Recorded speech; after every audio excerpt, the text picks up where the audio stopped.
afternoon. I'd like to call this meeting of the Southampton Town Board to order on this 12th day of March 2019. Please rise and join us for the Pledge of Allegiance.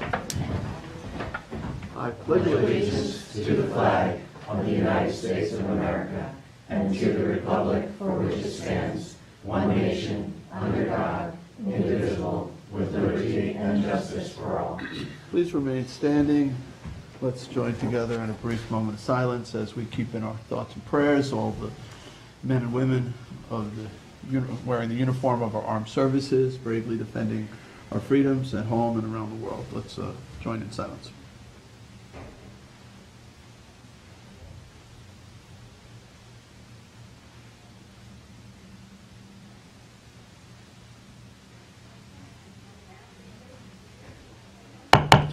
Thank you. Please be seated.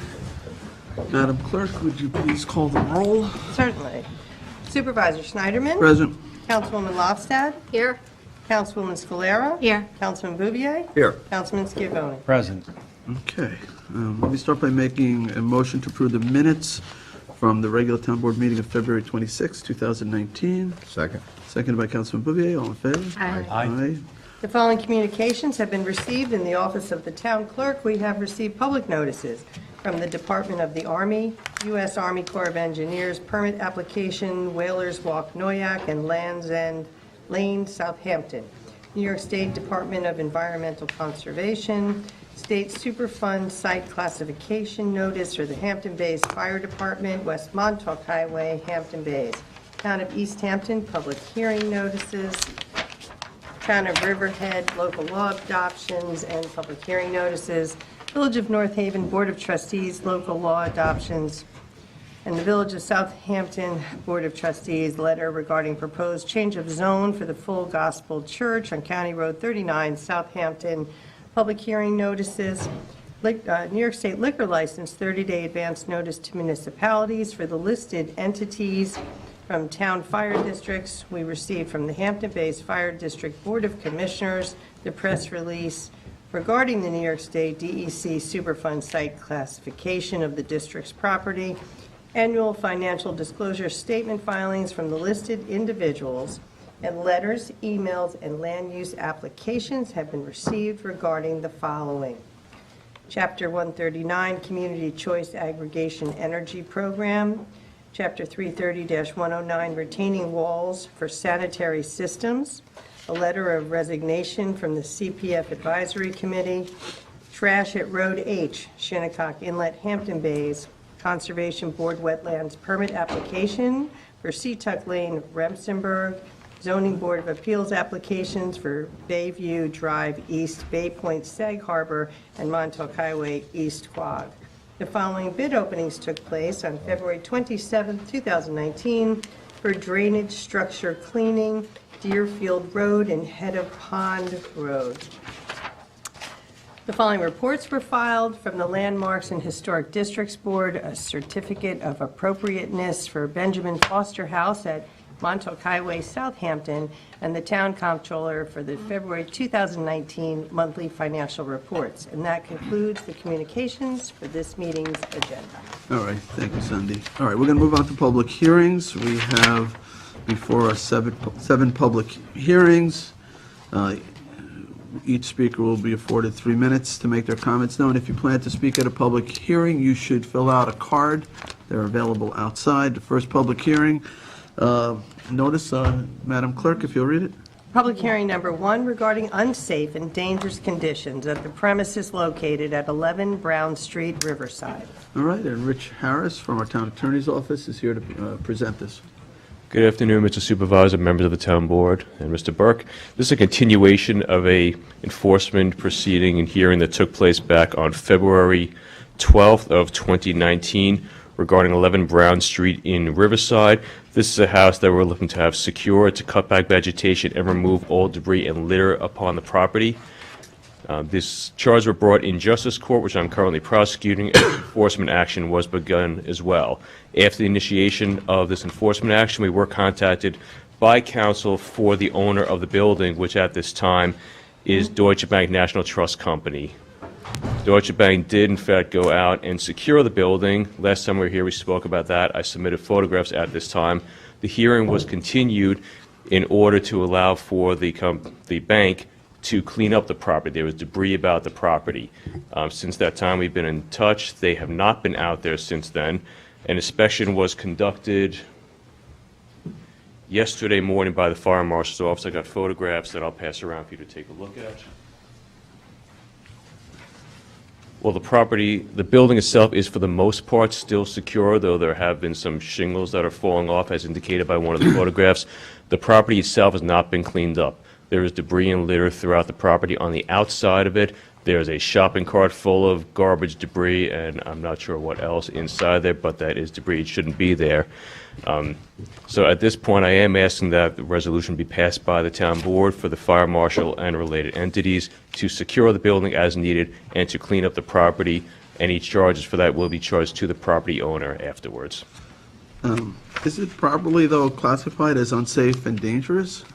The building itself is not at this point because it's been secured, but it has been, looks like maybe people are trying to get into it, as based on one of the photographs, the shingles are being ripped off next to the door.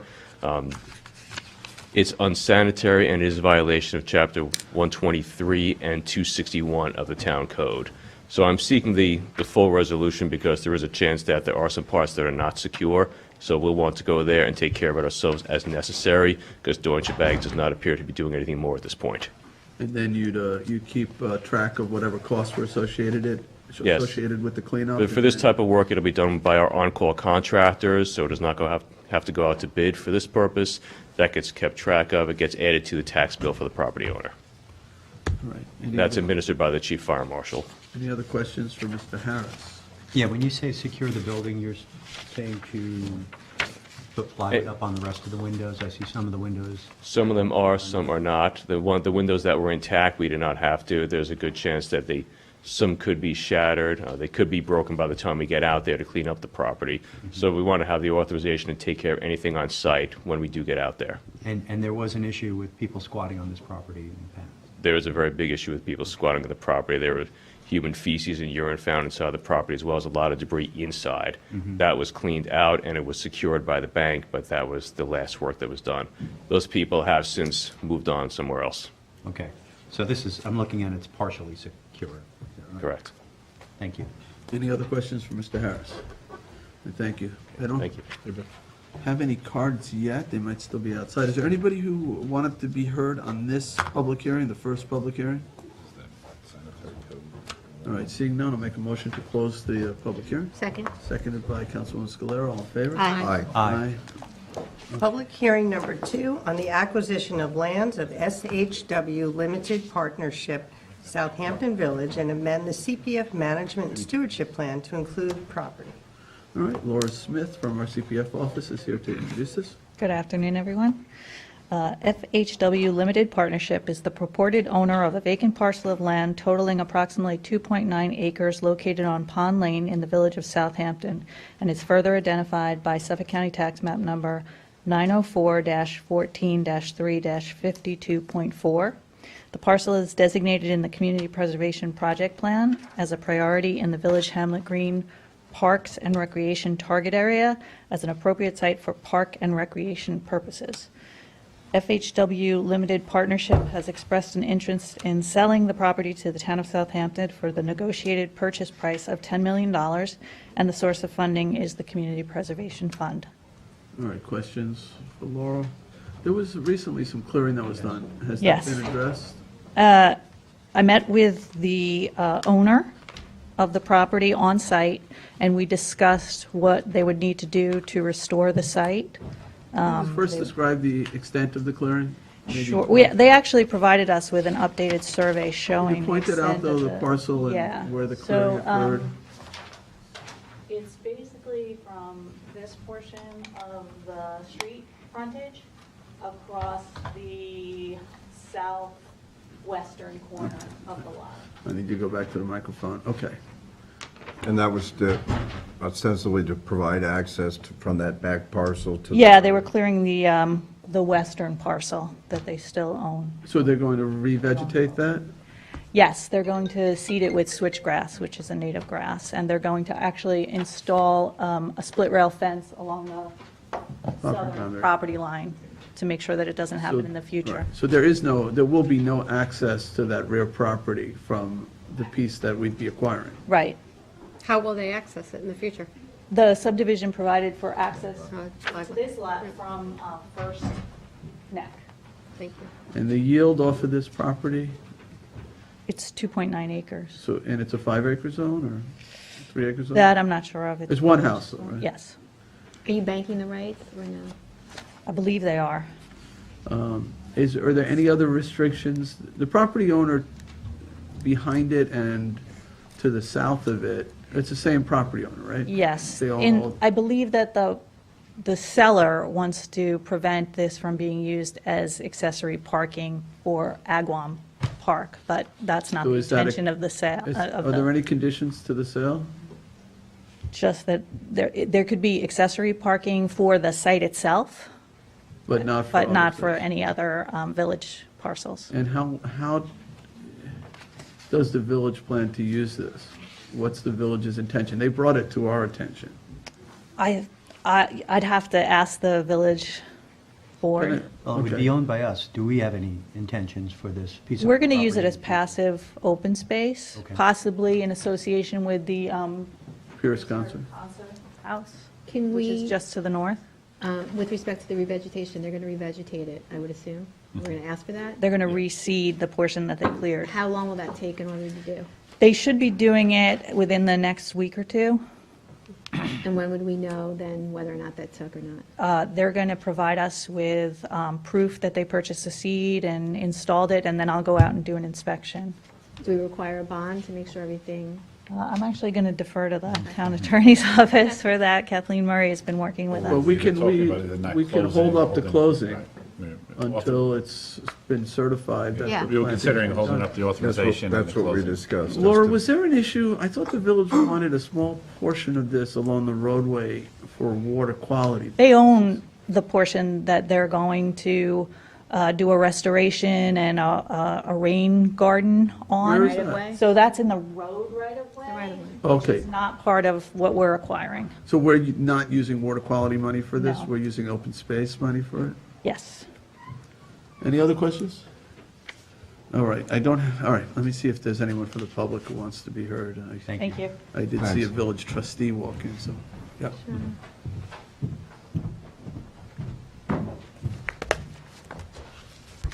Mary Jane Assato, Burke Flanagan Assato, 21 South Main Street, and we represent FHW Limited Partnership. The principal is Frederick Wyman. This was done, the principal of HHW was not in the country when this was done. He'd retained a contractor to work on his other property that is not the subject of possible acquisition by the town board. They viewed this property as, oh, it's not landscaped, it's sort of wild, so what harm could it be if we went over the vegetation rather than go on somebody's lawn, is how apparently they viewed it. Of course, my discussions with them of, did you not see the stakes? Did you? What's done is done. My client would really like for me to express his regrets. He would be doing this directly, but for the fact that he's attending his son's wedding out in Colorado. But as indicated, my client actually met directly with Ms. Smith on the site last week, and right now we've already made arrangements to have the switchgrass planted and are talking to a fencing company because approximately 410 feet of linear two-rail, non-pressurized wood fencing or three-rail at Mr. Wyman's discretion will be installed between the borders of lots 3 and 4 so that it's specifically delineated. We're going to have the surveyor go out there and stake. In fact, there is a line of stakes out there. We're going to have them confirm it, and that fence will be installed. As I said, the grass should be installed literally within the next week. It's certainly not within the next 2 weeks. We are to provide receipt for not only the purchase of the grass, but the installation, and that it's paid in full to your attorney's office, and there will be an inspection by Ms. Smith. We would like also to have the fencing installed, of course, as quickly as possible. Did the If- work that occur, did it dislodge the monuments? No, there was one monument that was displaced at the corner. It has already been replaced and put back, and I believe Ms. Smith confirmed that. So the machine did disrupt the one monument, but it's already been put back. The stakes were already there. I mean, there was some indication that maybe the stakes had been removed, but inspection shows that the stakes are still there, and they will be followed in installing the fencing. If my client understands that obviously the authorization to proceed to sign the contract will be delayed until all of this work is completed. However, we respectfully request that certainly since we've all agreed this, and I've on the record, and the procedure is stated that possibly if you would consider closing the hearing today, we would appreciate it. Any Okay, questions? any other questions for Ms. Sato? All right, thank you. Thank you. All right, I don't have any cards for this hearing. Is there anyone who wishes to be heard from the audience? Okay, I'll make a motion to close. Second? Seconded by Councilman Scavone on the motion. On the Councilwoman Scalera. motion, should we just leave the written record open just so they can submit the proof of seating and payment and all of that, the inspection? Well, I don't know, because we haven't passed the resolution to acquire. This is just closing the public hearing, and we could certainly make it a condition of, me signing the contract that the work is done, or a condition of closing. You don't want to do I that. think we were You looking want to to hold have off it in advance. the actual authorization. If it's another 2 weeks, the next town board meeting, we can We consider. understood that the authorization would be held off at the Yeah. public hearing. What I'm Yes. requesting is the public hearing. Do you have an objection to closing it with a 2-week written comment period, just That to is submit that stuff? Right. All right, what's the purpose of the 2-week comment period? So that they can submit, as part of the record, the submission of the proof of seating, that we've inspected it. Laura can comment and submit that as part of the record, and it all becomes.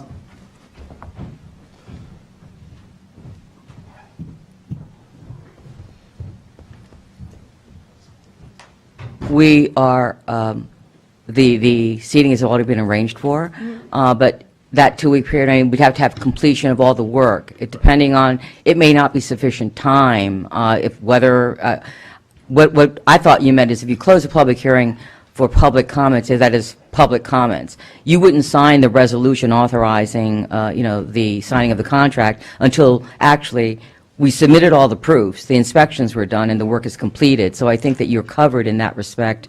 Can we hear from our attorney and make sure that's okay?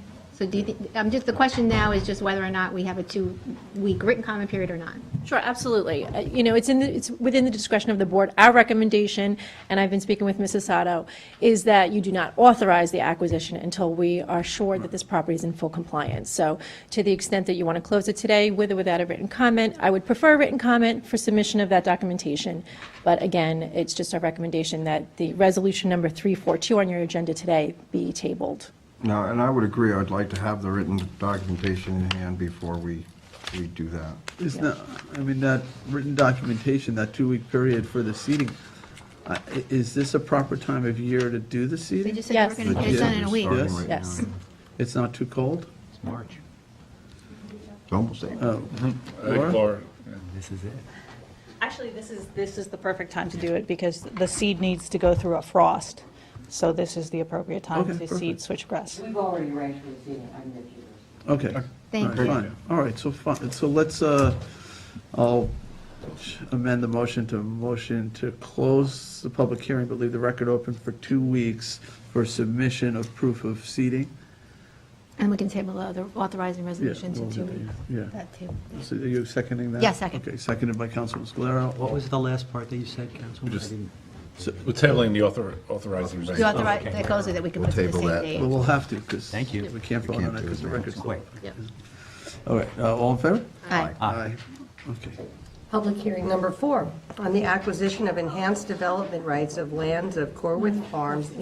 Oh, I'm sorry. Should this be 3? 3. Sorry, jumping ahead. Public hearing on the acquisition of lands of Winey 2 LLC Noyak and amend the CPF management and stewardship plan to include property. Okay, and again, Laura, environmental analyst with CPF, is here to present this. Winey 2 LLC is the purported owner of approximately 5.2 acres of land located on Middle Line Highway in Noyak and further identified by Suffolk County Tax Map Number 900-22-1-3. This property has been designated in the Eastern GEIS target area of the Community Preservation Project Plan as an appropriate parcel for open space preservation. The Eastern GEIS area is an area of South Fork Pine Barrens that includes forested knolls and kettles and is critical aquifer recharge area. These 5.2 acres are adjacent to town-owned open space and will add to a sizable assemblage of public lands preserving a major section of woodlands in deep recharge zone. The lot is directly adjacent to the Pominock Path, a 125-mile-long hiking trail that runs from Rocky Point to Montauk Point. Winey 2 LLC has expressed an interest in selling this land to the town of Southampton. The negotiated purchase price is $1 million, and the source of funding is the CPF fund. Laura, can you just point out the path? Yeah, the path actually runs through this open space parcel as part of this subdivision. And it connects to the Pominock Path on the Camps Pond acquisition that was done through the Foster family. So how does that other trail preserved legally? It's on a private development? It's on open space that was part of a subdivision. As part of that, Yes. okay. So it's town open space. Is there thinking that the Pominock Path would be relocated to go through this property to No, but make this it is connect such a better? narrow corridor for the trail to go through that it's nice to have a buffer. I'm just thinking the trail could get closer to, because the other side of if the trail crosses the road, Actually, the trail goes through. through there? There's a Suffolk County parcel that the trail actually Oh, goes okay. through. I thought it So went through that there may broader be piece. There may be some rerouting of the lower section, but I don't think it would be the majority of the trail. Okay, And it is contiguous to open space? Yes, okay. And this is an open space CPF acquisition? absolutely. Okay. Any other questions? Thank you, Laura. Is there anyone who wishes to be heard on this, the third public hearing? Okay, seeing no one, I will make a motion to close. Second? Seconded by Councilman Bouvier. All in favor? Aye. Aye. Aye. We're closed. And Madam Clerk, the fourth? Public hearing number 4, on the acquisition of enhanced development rights of lands of Corwith Farms, Inc., Watermill, and amend the CPF management and stewardship plan to include the property. Okay, again, Laura Smith from our CPF office will introduce us. Okay. Corwith Farms, Inc. is the purported owner of land totaling approximately 20 acres in Watermill, identified as Suffolk County Tax Map Number 900-113-3-5.46, which has been previously preserved as an agricultural reserve. I think that your authorizing resolution has been corrected to reflect that information. The property is designated in the Farmland Preservation Target Area of the Community Preservation Project Plan as an appropriate site for preservation as it contains prime agricultural soils, Bridgehampton silt loam specifically. The landowners have expressed a willingness to sell an enhanced easement to the town of Southampton for the negotiated price of $2 million. The funding source is the Community Preservation Fund. Also, it should be noted that the property should be added to the CPF Management and Stewardship Plan, which is required by state law. First, can you point out the parcel? Yes. Which one are we at? Forward, This is the parcel right here on Seven Ponds Road. Okay, now back to the microphone. So, we already own the development rights. So, No, yes. there's an ag reserve, Oh, this which is an part ag of reserve. a subdivision. It's a planning It's a tool. subdivision ag reserve, and so, We didn't purchase so the ag, Which is essentially an easement, but okay, so the fee is owned by the subdivision or owned privately? By Corwith's family, right? it's owned by the Corwiths. Okay, and what are the restrictions? Corwith Family, Inc. What were the restrictions related to that subdivision that were placed on it? That I don't know. Okay. But I know that it has to be in agricultural use, but the enhanced easement allows you to specify food production. Right, so that wasn't obviously specified in the No. original easement. So that would allow for horse farms or nursery stock, Typically, it's the same type of things that are, uses that are allowed under the development. right, ags and market. Okay, so the rights that were purchasing, since it can't be subdivided, there's no houses that can be built on it, but where the bundle of rights that we're considering acquiring limited to food production, is that over all of it or some of it? Or 80%. 80% has to remain in food production. and the other 20%, Could be structures associated with that food production. or it could be other crops? Yeah, yes. Or it could be fallow. They could be rotating crops. Okay, and does this have the restrictions on the transfer at the end? If it's sold, there's a set price with an escalator, you know about that? Now you're out of standard. my wheelhouse. Put I'm them in all the It will going to have be. to defer to the town We'll attorney. have that. We'll have the same provisions that we have in any of the enhanced easement programs. And is there also going to be provision that if it's not actively farmed for a period of time, the town has the right to Yes. put a farmer onto the land? We don't have Peconic Land Trust as a third party in this, but we have those same rights to insist that they be farming. Okay. Laura, currently, the agricultural easement, is that a saleable piece of land? Could one of the, anyone purchase it? Yeah, well, that's what's happened in the past. I don't, yeah. And we know that there's a market value on this, and people have been Yes. using ag easements for Right. Right. a Extended. number of For all different. sorts of things. Typically, they Things. become buffers Okay. for larger estates. Right, right. And they don't end up being farmed, they end Very up often remaining these ag fallow. easements become a 30-acre backyard or, Right. a row of apple trees or something. Private horse farms? Private horse. Or a large structure is placed on it with, and deemed to be an agricultural use, but that's not really the purpose of the ag reserve. Or it could end up being a tree farm, Christmas tree farm, something like that, anything.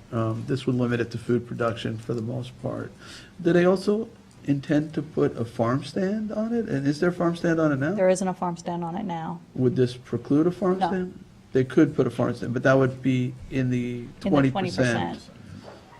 And that area. would go before our planning board and Right. all of Right. our town codes. Mhm, Site plan approval.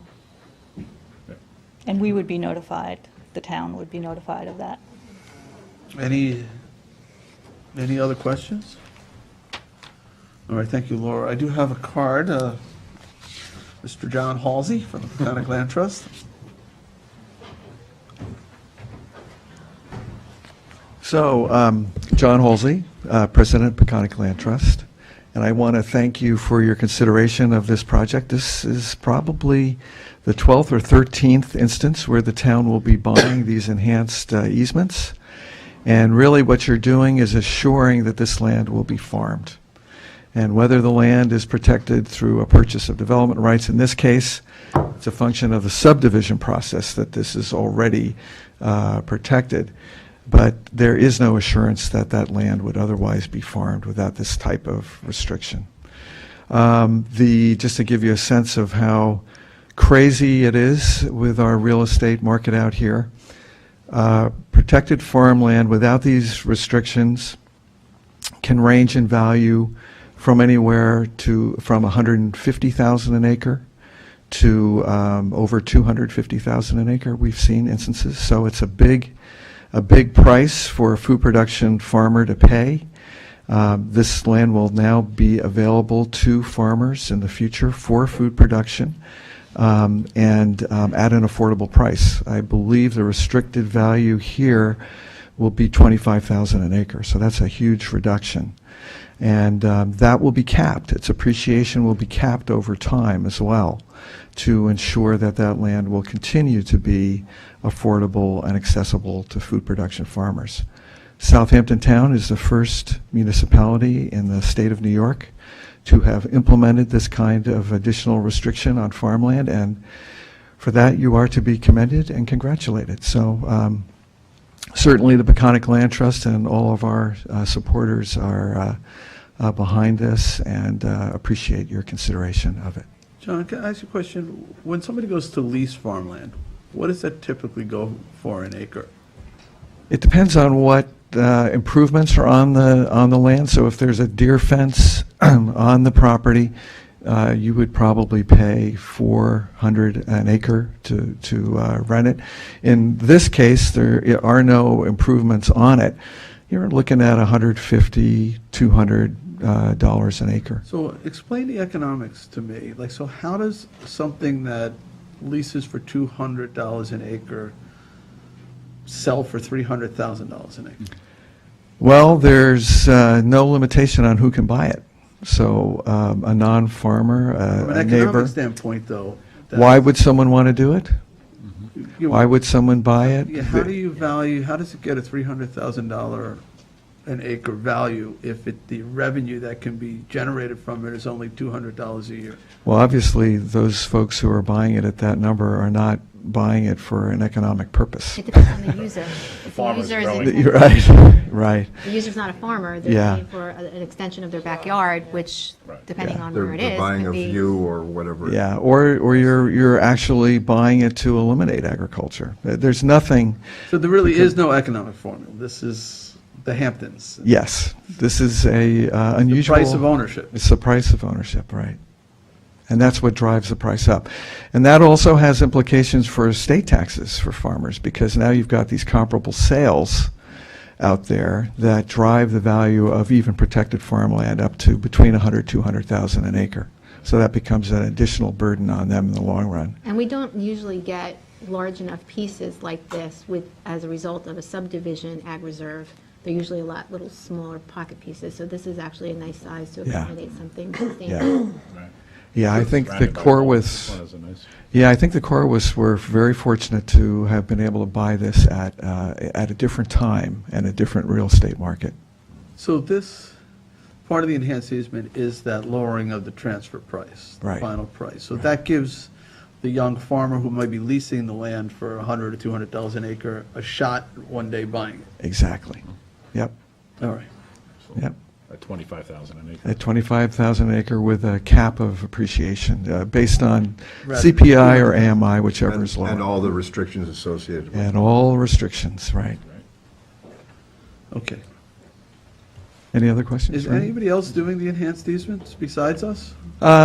Yes, East Hampton Town has purchased their first one. That was last year. And hopefully they'll have some more. And there are other parts of the country now, actually New York State itself, through Ag and Markets, is putting some similar kinds of restrictions when they purchase development rights, but not to the degree of these easements. And we developed this program like 4 years ago. We were That's working right. on it, and I think PLT got a recognition, an award from the state With the for having county, this right? program. That's right. Didn't realize like the Pikes Farm, was that sort of? Pike, the Pike, That was that pre-enhanced was easement. the first enhanced easement, which Well, did you not pla- involve. You guys placed That's right, the easement that's right. on the transfer. So you bought it and then sold it to a farmer with the With those additional additional restrictions. Exactly. And that sort of became the basis for what's now, we've been calling the enhanced easement. Right. You got it. All right, thank you for Sure. a little bit of a history lesson. Yep. Thanks, John. Thank you, Joe. All right, that's the only card I have on this hearing. Anybody else?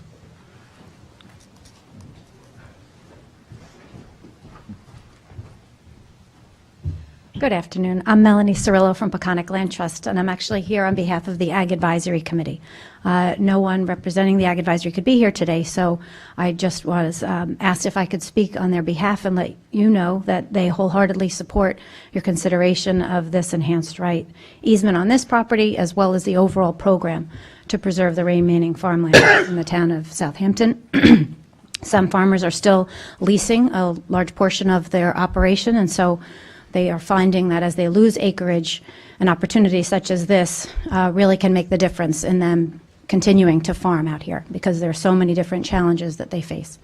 So they wanted you to know, and you may have gotten a letter to that respect, that they really do support this. Thanks, Melanie. Okay, thank you, You're welcome. Melanie. Anyone else? All right, I'll make a motion to close the public hearing. Second. Seconded by Councilman Scalera. All in favor? Aye. Aye. Aye. Madam Clerk? Public hearing number 5 on the acquisition of lands of Corrigan Family Properties LLC Watermill and amend the CPF Management and Stewardship Plan to include the property. All right, Laura Smith. She's back. Busy day for you. Corrigan Family Properties LLC is the purported owner of an improved parcel of land totaling 2.6 acres located on Head of Pond Road in the hamlet of Watermill and is further identified as Suffolk County Tax Map Number 900-101-3-7.1. This parcel is designated in the Wetland Preservation Target Area of the CPF project plan. Wetlands are an essential natural resource and perform important flood protection and pollution filtration functions. This land fronts on Mill Pond and contains a red maple hardwood swamp. Corrigan Family Properties LLC has expressed a willingness to sell this property to the town of Southampton after the the landowner demolishes all structures on the property for the negotiated price of $2,550,000. The source of funding is the Community Preservation Fund. Laura, can you just point it out on the, Yeah, so we're right here. This is Head of the Pond Road. This is Mill Pond. This is Trustee Sanctuary. And what's the size of the property? It's 2.6. It's not subdividable, though. It's single-family home. Yes. There's an existing structure on there now. There's an existing single-family residence and also a studio apartment attached to the garage, which has pre-existing status. And they would be demolishing both structures? Yes, and they're in the process of obtaining those DEC permits to do the work. Okay. And the removal of the septics and underground utilities? They're going to pump them dry and remove them from site and backfill them. with Will this clean fill. be public access to the water? It could be, but the sightlines here are very dangerous, so you'd have to actually limit the way in and out of the property to make it safe for the public to use it, but they could potentially use it for kayaking, fishing. Do we own land on Mill Pond? Well, the trustees do, and we actually own this in fee title. This was purchased through the Community Preservation Fund. So that's already a place to access the water? People don't really, can This you, is tougher access than this would be. This would be better access for the public. what's tough about the other? This one is, it's on a rise on the curve in Okay. Head of Pond, and it's between two It houses. looks like it's already cleared, that one. It's a field, it's a meadow, Oh, it's a meadow? and we try not to have it mowed because we Okay. want to maintain it as a grassland. So what, if there was public access to Mill Pond, it would be for boating or for Boating or fishing, boating or fishing? We would have to. or sightseeing, We would bird have to- watching. For carp? Or what do you fish in Mill Pond? There's bass there. There is? Okay. Laura, in order to do that, we would have to make substantial improvements to this piece of property, a parking lot, a porting area. Well, there is a parking area here, and that's not going to be altered as part of the demolition, so we could utilize the existing driveway. But what I'm saying is we should trim back some of the shrubs along the roadway to improve the sightlines. And as far as access to the pond, I know the shoreline is not conducive to launching a boat. We would have to do something there as well. Yeah, well, there is a sort of a If we wanted cleared to. area in front of the residence now that you could actually put in a small craft, flat bottom boat, kayak.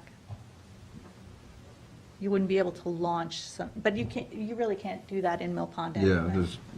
There's But no it's going to be other, designed for low-intensity use. Exactly. there's no other public access point? For Mill To Pond? Mill Pond, yeah. I don't know if there's any access through the trustee. Yeah. Oh, okay. Where's the Corwith Park? Right, that's the The trustee piece? sanctuary when you see the signs there. Oh, okay. So there is public access already. All right. Any other questions? Thank you, Laura.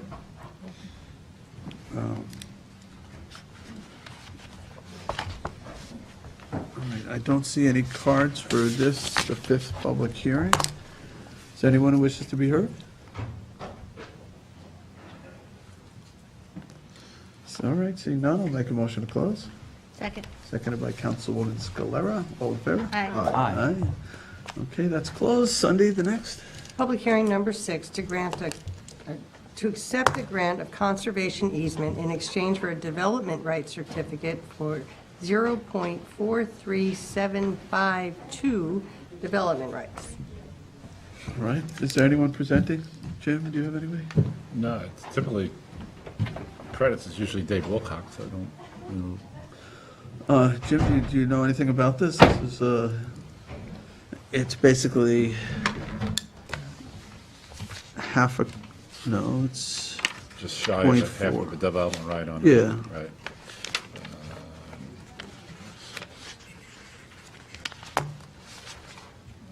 Davis Janice. There's a public hearing on the development right,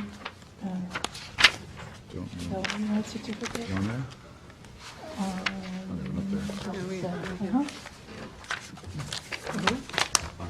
Palomino, public hearing number 6. we could ask Dave to come up. Okay, thank you. You can move on. That's happening. Dave Wilcox is going to be right up if you want to go on Okay. to, wait a few minutes or go on to the next public hearing. Yeah, why don't, Jim, what do we have to do technically just to keep it open? Yeah, we can, I think we just announced that we want to. We'll come move on back to it. We'll come back to it, we'll move on to. So we'll leave it public hearing open, number we'll start the 7. next public hearing, okay. Okay. Sunday? Public hearing number 7, to consider amending Town Code 330-109, fences, walls, accessory driveway structures, and clotheslines, as it relates to retaining walls for sanitary systems. All right, Katie Garvin from our town attorney's Good office. afternoon. Introduce this continued public hearing. Correct. Katie Garvin, Assistant Town Attorney.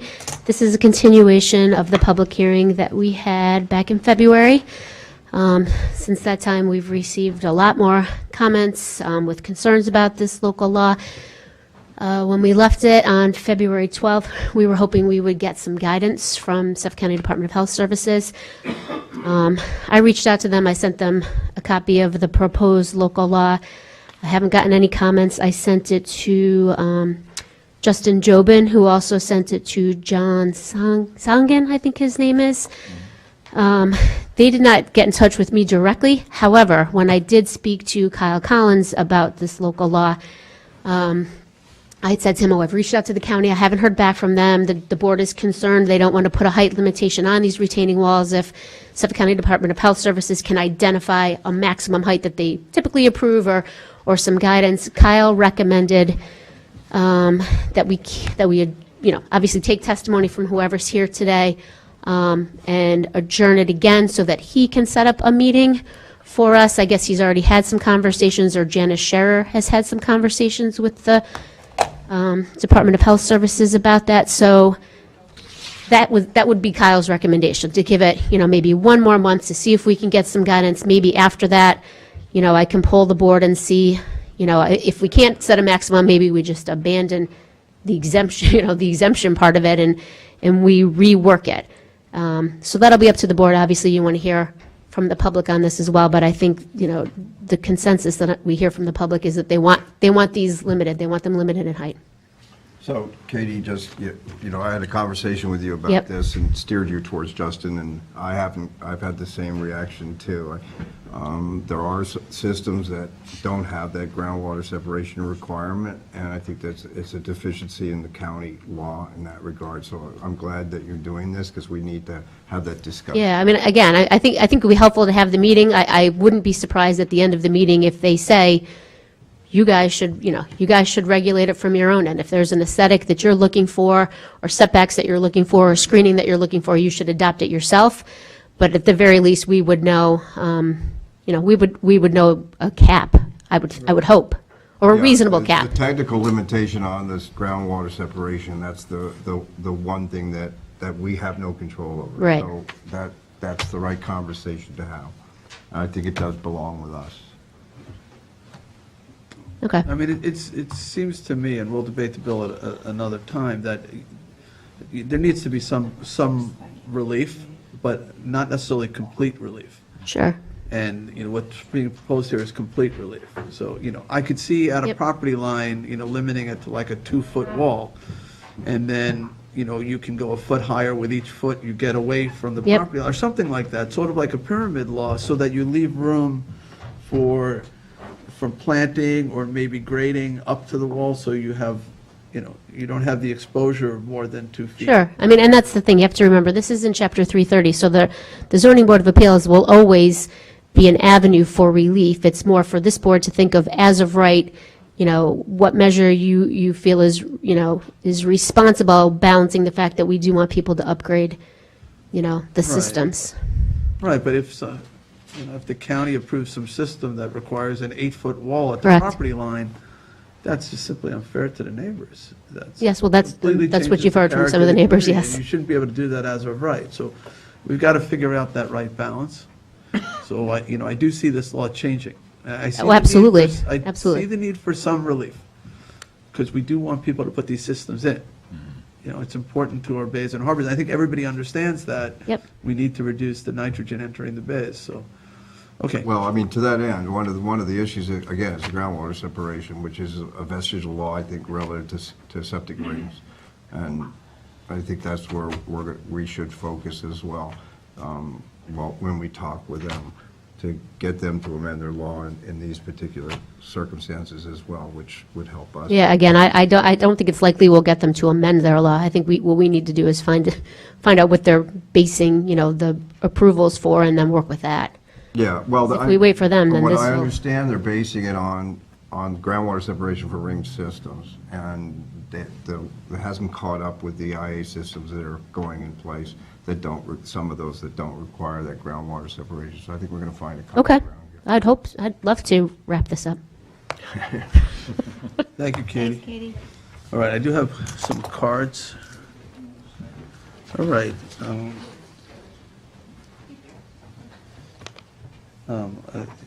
Excuse me in advance if I mispronounce the name. Anthony Alfiero? Yes, that's me. Was I close? You're close, yep, off arrow. And thank you for having me again. And I appreciate you allowing me to speak, and I appreciate your guidance you just mentioned. Remember last month when I was here, I had the billboards and I had the map. I have some more printouts and did some more research, so I'm going to hand this in. Right here. Thank you.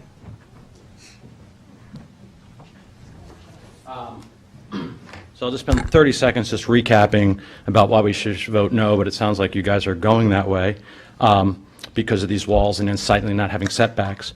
And as I mentioned, in our neighborhood, there's a lot of building going on. In fact, there's a 5-bedroom house going across the street from me, no septic wall. They're building a berm. They were able to do setbacks. So there is ways to build these properties with proper setbacks. Like we were asked by the Conservation Board, by Marty, to step back 5 feet from the wetlands. Our property, which is being built right now, we have no septic walls. We're using the new systems, and we have 5-foot setbacks. The other thing that was mentioned last time, the cost involved, the town has grant money for those of people who qualify to pay for the new systems. So those are in low-lying areas. There's money available to certain residents, so they don't have to pay for them. What I did some research on, there's some new paper, is on damages done by flooding. So my big concern has always been, you have a 4-foot wall, 7-foot wall, the water hits, it comes back, the neighbor's wall takes on all of the damages. Not only do I have to pay for that damages, my insurance company has to pay for the damages, but also there's code set by FEMA. Now, I'm a layman, I don't really understand all the codes in FEMA, and me trying to read through thousands of paper of FEMA stuff is not easy. So I did put a couple of things there, maybe I was cherry picking stuff, but my understanding is to be FEMA qualified and guidance is you can't build these walls that aren't breakable walls. You can't build things that would divert water, or you're at risking yourself of losing your FEMA qualifications. Now, Suffolk County Health Department isn't worried about FEMA qualifications for all of Suffolk County. They're about the whole county. We in town of Southampton, we in places like Cold Spring Point and on low-lying areas are worried about FEMA regulations, as you are, I'm sure. So I appreciate, A, one, that you all took the time to relook at all this. More evidence I might have found, there'll be things to think about. And I like the suggestion, Jay, you mentioned that maybe there should be nothing on the wall, maybe it's a 2-foot wall or 1-foot wall, and like a pyramid, you step it back so that people don't create damage on the people's walls. Last time I was here, you asked me what would I recommend. So if I could, I would say, follow Marty Shea's examples of set footbacks if you can. Make sure everybody has a 5-foot setback because that's what he requested from us. The layman, the person who's not in real estate, the person who's not a developer, we don't know how to pit departments against each other to figure out a code to put a 7-foot wall on a property line. When they say go back to your engineers and have them re-engineer it, we go back to our engineers and spend the money and say re-engineer it. So one, make people follow the codes that the Conservation Board and the Architectural Review Board sets there to keep Southampton and not look like Manhattan. Second, any permits that were permitted already, if you could, maybe those who haven't started construction, have them go back to the process, have them go through the permitting process so that these walls aren't built. I don't know how many permits were issued for walls that are 7 feet out there right now, but if this is really a concern by FEMA, maybe we should put a freeze on our permits that have been issued if they haven't built it, and say, hey guys, this is something we have to think about. And there is new technology to get rid of these septic systems that are 7-foot wall. So I would request that from the town board if I could. With that, I open up the questions to me. I'm just wondering, like, with a 7-foot wall, even if you had a 5-foot setback from the property line, it's still going to look like hell. Like, just to have that exposure of cement at 7 feet, it seems better, if it were somehow terraced a little bit or something that, you could slope the earth up to it so that the reveal isn't so, large. I totally agree with you. You can build without putting these walls up. We're putting up a berm. It's going to be maybe 3 feet. We have a 3-bedroom house. It's under construction. We are 5-foot setbacks. The new technology allows you to do this. And it's more energy absorbing, so, and that's part of the FEMA direction that they're going, to have more energy absorption rather than hard bulkheaded types of walls, which, transmit a large amount of energy along that line and scour and do a whole bunch of damage to the coastline. So that's exactly. If it was somehow terraced, you could plant in between, then eventually the whole thing will disappear under the vegetation. Yeah, as long as it's sloped and you're able to dissipate the energy, that's the whole point behind it. I mean, that's exactly what I'm asking for. And under the current permit that my neighbors have, there is none of that. It would hit the wall, create more energy, pulse onto my property. It bounces back and scours and undermines the coast. And if you had one of these on either side of your property, you would have a real problem. I would be the funnel that would be taken out. If So we there was put it a up on major stilts so you could break storm through. event. I'm sorry. You're talking about in a storm event. Correct. Right. Yeah. And you Well- should be aware that on the Sandy Task Force, the review task force that I sit on for the county, this discussion has been taking place quite vigorously. So, and it might be worthwhile to come testify to that when the first round of these recommendations come out. I would love to if how do I find out when they are? I'll give you, I'll get hold of you. All right. And if it's not too much to ask, I would, again, ask that any permits that have been issued, maybe put a freeze on them or temporary hold for them to be reviewed. Because if this wall gets built, or even a 4-foot wall, which is under code, currently you can put a 4-foot wall, full concrete, non-breakaway, which will still create the energy issue you guys just mentioned, will hit the wall up to 4 feet and keep going. So I don't know if this is the forum, but if you could freeze all permits that are issued that have not built, I would appreciate it. All right, thank you, Anthony. All right, Kathleen Buckley is next.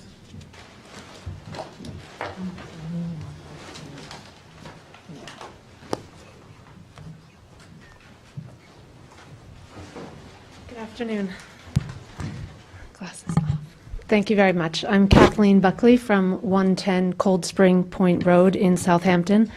I attended the February 12th hearing as well. Thank you very much for continuing this discussion and welcoming me back again, giving me this opportunity. I'm here today to oppose the proposed amendment and would like to submit additional letters from Southampton residents, including ourselves, supporting opposition to the proposed amendment, including from an architect who's done an analysis on this topic. I reiterate my comments from the February 12th hearing that it is critical that the town of Southampton maintain its oversight in this matter. I do not see any reason why the town of Southampton should waive its right or obligation to provide oversight and enforce its own code in its own neighborhoods. The Suffolk County Department of Health broadly serves the county and does not have sufficient knowledge or consideration of the issues specific to our individual neighborhoods and communities. It seemed that there was consensus from many in the room on February 12th as well as today, which is fantastic, that the proposed amendment does not serve residents of Southampton, but rather harms them. It's confusing that the building department proposed such an amendment in the first place. It was also great to hear in the February 12th hearing that many seem to agree, as well as today, that the town code could in fact be enhanced and improved upon. And if I may, I wanted to share some recommendations on how the code could be improved for the long-term benefit of Southampton. We've talked about these today, so this is great, and I just reiterate them. 1, to determine a lower max wall height than 4 feet. 4 feet is the current max today, directly on a property line. 4 feet is too high. We know that 0 feet is allowed and also approved by the health department. Anything higher is at the request of the owner. The necessity of such a wall needs to be investigated and challenged.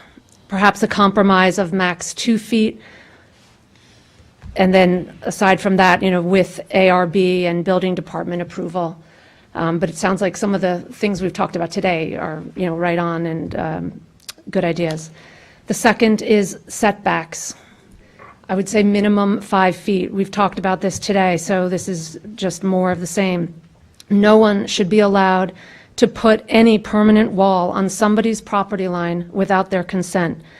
Can you imagine the horror of the town approving a 7-foot 3-inch wall directly on your property line on a tight lot?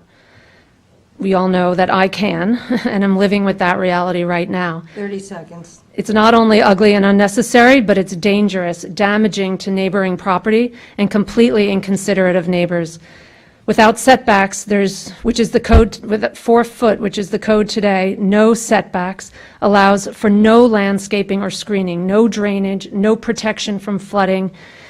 It's really an insult to injury for the neighbors who are living with this. I think anyone in this room would agree that that makes total sense. And lastly, include in an amended code that walls which have not yet commenced construction be subject to this improved code and consideration. Thank you very much, all of you, for Thank you, Kathleen. continuing this. Appreciate it. All right, next is Kathy Prochner.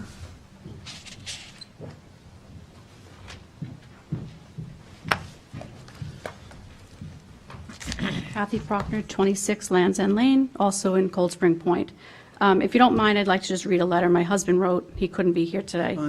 I'm writing on behalf of our friends and family in our community at Cold Spring Point, Southampton, New York. As a partner in an engineering firm, as well as licensed professional engineer in New York, New Jersey, and Pennsylvania, I'm a firm believer in the building department review process. In many local, national, and international jurisdictions, final approvals are usually based on multiple agency input, including the building department, fire department, DEP, and the like. Many folks see this filing process as an obstacle and an unnecessary process when filing a project, and often try to push the limits of the system and get things they ordinarily would not be entitled to.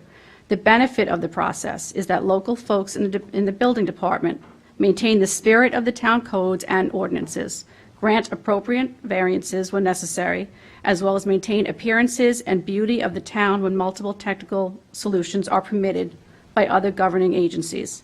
This process is further magnified in beach towns such as Cold Spring Point, where construction appropriateness, respect for the land and water, as well as our fellow neighbors' natural vistas are paramount.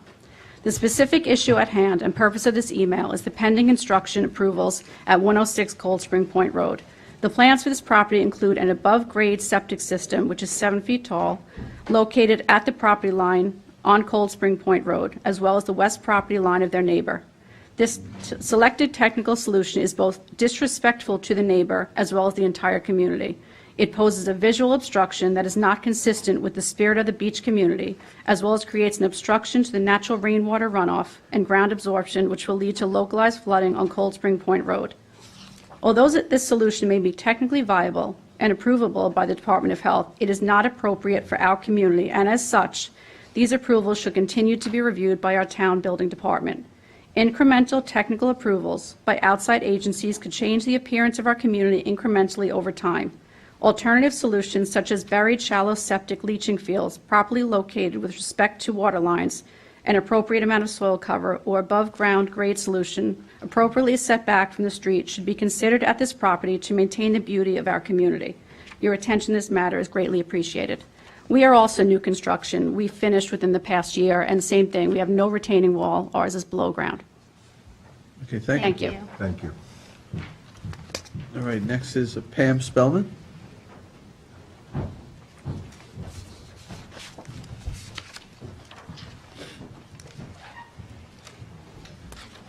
Pam Spellman, Southampton Shores, Southampton, New York.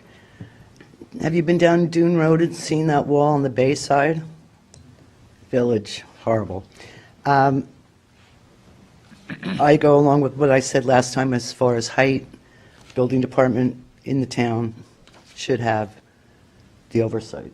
Second, these properties, wall, septic, setbacks, easements, where do people park?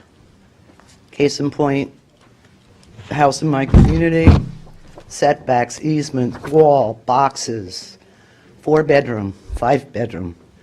Maybe 2 cars can park on the property, so building department, should town building department have some oversight in how many cars can the property facilitate when there's a new construction? So keep that in mind, as well as walls, boxes, right? At least 1 car per bedroom. So a 3-bedroom house, place for 3 cars to park. That's it. All right, thank you. Thank you. All right. I think it says Heather Kerning.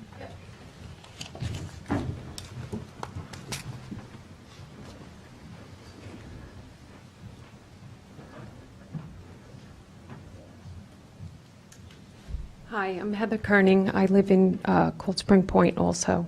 I just called to say I wanted to come in and plead with you guys just to keep the oversight. I saved my whole life to buy the house that we rented when I was a kid, and I'm really counting on it being for my kids and my grandkids what I had, and not these cement walls. And guys have done such a great job protecting what I grew up with, and I just plead that you continue to do the same thing for generations to come. That's it. Thank you. Thank you. Thank you. Sorry, can I approach just to, I meant to give this in before. Wait, I don't have any more cards on this, the 7th public hearing. Is there anyone else who didn't fill out a card who wanted to be heard? This is your chance. Anyone? Sir? Yep. Yep.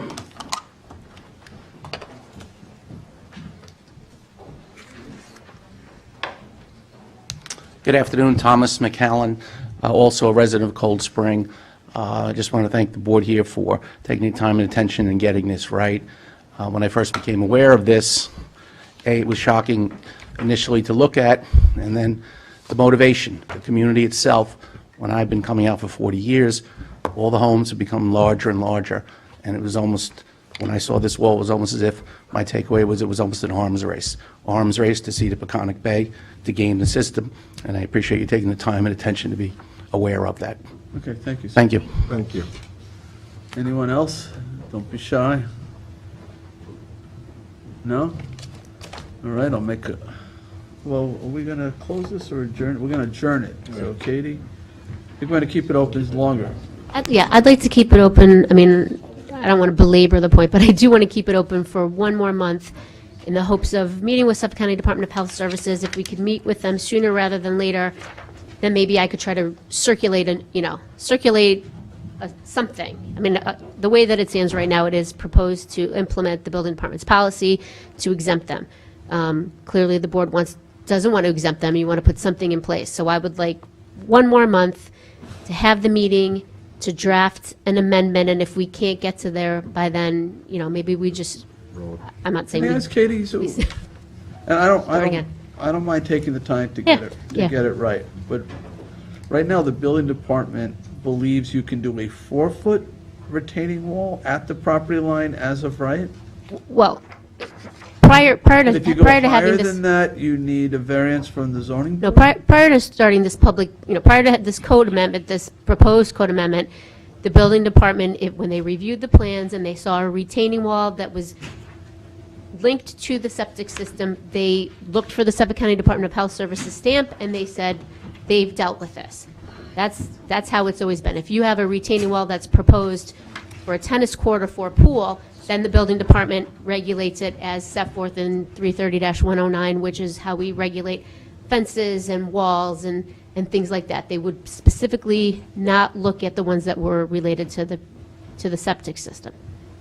Now, now in the midst of all of this, I think they're starting to look at them because they're kind of like, well, maybe we should make sure it's not excessive. I mean, obviously, it's going to have the stamp from Suffolk County Department of Health Services, but I think they are looking at them a little more critically to see. So this was sort of brought forth to kind of clarify or Yeah, this was brought forth by policy me. that the building department was approving retaining walls of any height at the property Nope, line.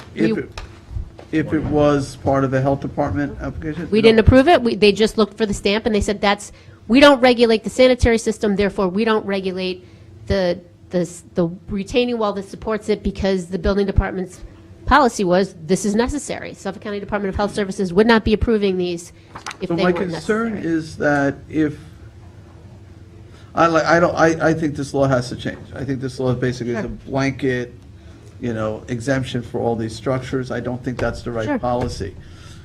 But as we delay and we don't do anything, if the building department is basically going to allow structures as long as the health department approves it, that's not good either. No, hold on, Mike's going to answer Yeah, that. But I also do want to say, and I understand your concern, and that was also voiced by the neighbors, but I also have to tell you, there's only been 2 problems right this, and I'm not suggesting we don't change things, but, we're hearing from everybody who lives near one of the 2 retaining walls that have been problematic. So I don't think, while I think it needs to be addressed, I don't think it's widespread panic that there are 10-foot retaining walls up in the town of Southampton. We recognize that we have to jive the code with the policy, but I don't. Well, I think we need a policy for retaining walls that are. Well, code amendment, not a policy. I think we Retaining need a. walls that are required as part of the sanitary systems, these IA systems. Yes. So let me get Mike. Well, Katie, just one more thing.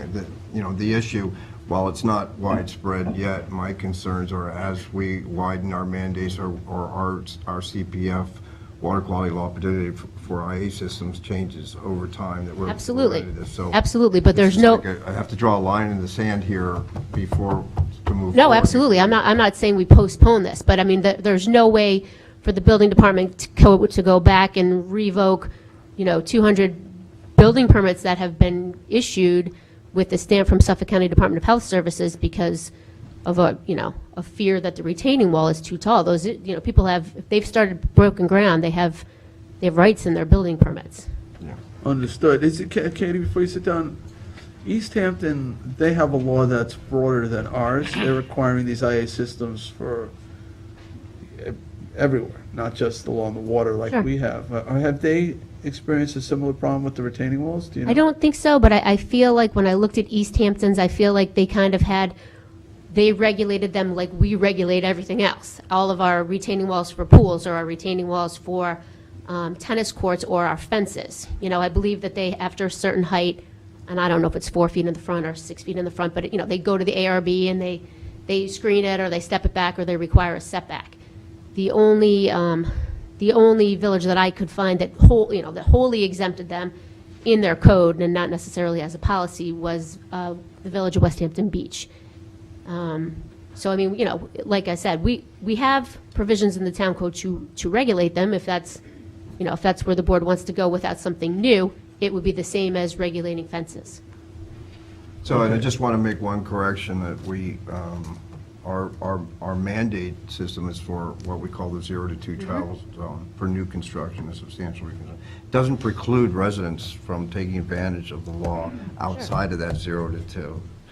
While there's funding, that's available to you. So if our new construction doesn't take all that grant money, if you live in other areas outside the 0 to 2, you're absolutely encouraged to go to the CPF department and apply for a rebate and install the system. All right. Okay, here's Mike. Mike? Good afternoon. So, retaining walls and septic tanks. We have legislation codes right now that regulate the height of retaining walls. When I got here back in 2001, I asked the question, what's the maximum height of a wall? It was described to me, and I said, how about health department required walls? Well, we don't look at those. It's been a department policy since before 2001 that the building department didn't regulate them. It was part of a septic system. It was hands-off. It's a policy. So if the town board wants to move to regulate them, we don't need to do anything. We have a code in place now that regulates the height of retaining walls. So it's a department policy, easy to change. I go downstairs, send an email blast to every licensed contractor in the town, new town policy, done. But I think we need to go a little bit further than that, because you can still get a wall 4 foot or so in the required front yard. I think we need to meet with the health department. We know what their requirements are, but we need to get a little guidance from them, like to the maximum height wall that would be required by them. I don't know that we need to, I don't think it would be fair to say, well, the health department says you need this height wall, and that's the minimum height wall you could have, for us to say no. I think that we're going to run into issues there. Could we put a setback on them?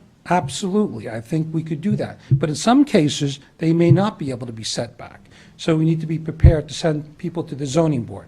So I think in the meantime, we can take a look at these, and if we don't like something, then we can say something until we get some better regulation in place. Doesn't the height of the wall, though, depend on the system that they're using? It does, and the height of the groundwater. Now, this 7-foot wall, I looked at the plans. After the last meeting, I went back, pulled the plans out. I think it was 4 foot to groundwater, or 5 foot. It was higher than it had to be. So the wall could actually have been at least 2 foot lower than it was. Normally, folks try to keep the height of the wall down because it's extra money. But sometimes money's not an issue, and by putting the wall higher, it makes their grade higher, and they catch a better view. It doesn't give them a higher house, because that's set by a base flood elevation. But it gives them the yard, a flatter yard, to where they maybe put lawn furniture out there and catch a view, where if the level was a couple feet lower, they may not be able to catch the view. So in this case, I think it was done solely for aesthetics. So I'm going to differ with you a little bit there, Mike, because the systems, having dealt with a lot of installers already, the IA systems have a much different height to groundwater. In some cases, they can sit in groundwater. And what I think has happened in discussions with the health department officials over the last couple of months, not on this subject in particular, but it's come up, is that you have a law that's applying to septic rings, the old septic ring system and leach tanks. And I'm saying old, which isn't all that old, but now we have a replacement system. So I think in some cases, their recommendations are based on documentation that they have that says, I still need that 2-foot groundwater separation. That may not actually be a requirement for some of the new systems. Well, that's why we need to sit with them. Yeah. Because we need to see, they need to give us their maximum height wall. It may be 2 foot, it may be 3 foot, maybe 4, it may be no wall. But we need that guidance from them. I don't know if we should arbitrarily say, oh, 3 foot's the highest wall, because maybe with the systems, then they can't have the system. And that might prohibit us from getting one of the systems, not in a new house. It should be a very quick answer when we sit down. I agree. I agree, but we need Maybe that. 3 feet's okay if, I don't know, I mean, maybe if you pull it back from the property, then you can go up higher. But I think that as you review these, and I'm just speaking for myself, as a matter of policy, I think anything over 4 feet doesn't comply with the code and should not be approved. We could do that, just by going down there and giving the folks direction. You know, that at least means that we won't see these 7-foot walls. And yes, and we take a while better we look. sort this out and come up with the right Got it. policy that doesn't discourage these IA systems, but also is sensitive to, you know, the effects on neighboring properties. I'm sorry, Christine. Christine, Is the wall's height, is there a correlation between that and the design of the system, or expense of the system, or like what what would make one system? Well, truly, the height of the wall, the system determines the height of the wall. Right. Groundwater, the system determines the height of the wall that's required. Okay. Sometimes folks want to go higher, that for the reasons that I mentioned before. But is there an expense? I mean, are typically the systems that are either less expensive or more expensive have a higher or lower retaining wall? Is there any correlation between any of that? I'm not sure. I'm not No, sure. I'm just trying to think of I a way would to say there isn't. incentivize. No, give- I would say there isn't. And that's what we need to talk about. So the 4 systems that are regularly being installed are all designed to fit into that same footprint of the old septic system. And the thing that causes a wall to be built is to create this separation to groundwater at the bottom of that system. So there has to be a separation of groundwater, because that's what's on the county law. That's what's in their books right now. And I think that there's an adjustment allowable and should be considered by them that says that some of these systems don't need that separation. They can be right at groundwater. And that does affect cost, because if you have to build a larger retaining wall, it's just more money. And even though our rebates, the systems themselves pretty much stay within the same price range. The costs are all the things to install them, the landscaping, the retaining walls, separation, which is driven largely by separation to groundwater. Tommy John? Does the county have a requirement of square footage per system? And I'm calling a system the septic tank, the rings, the whole system, inclusive of the retaining wall. Is there a square footage in that area that the county requires per gallon of waste? No. So they could, they kind of get the green light to say, all right, you guys need to raise your lawn, and they...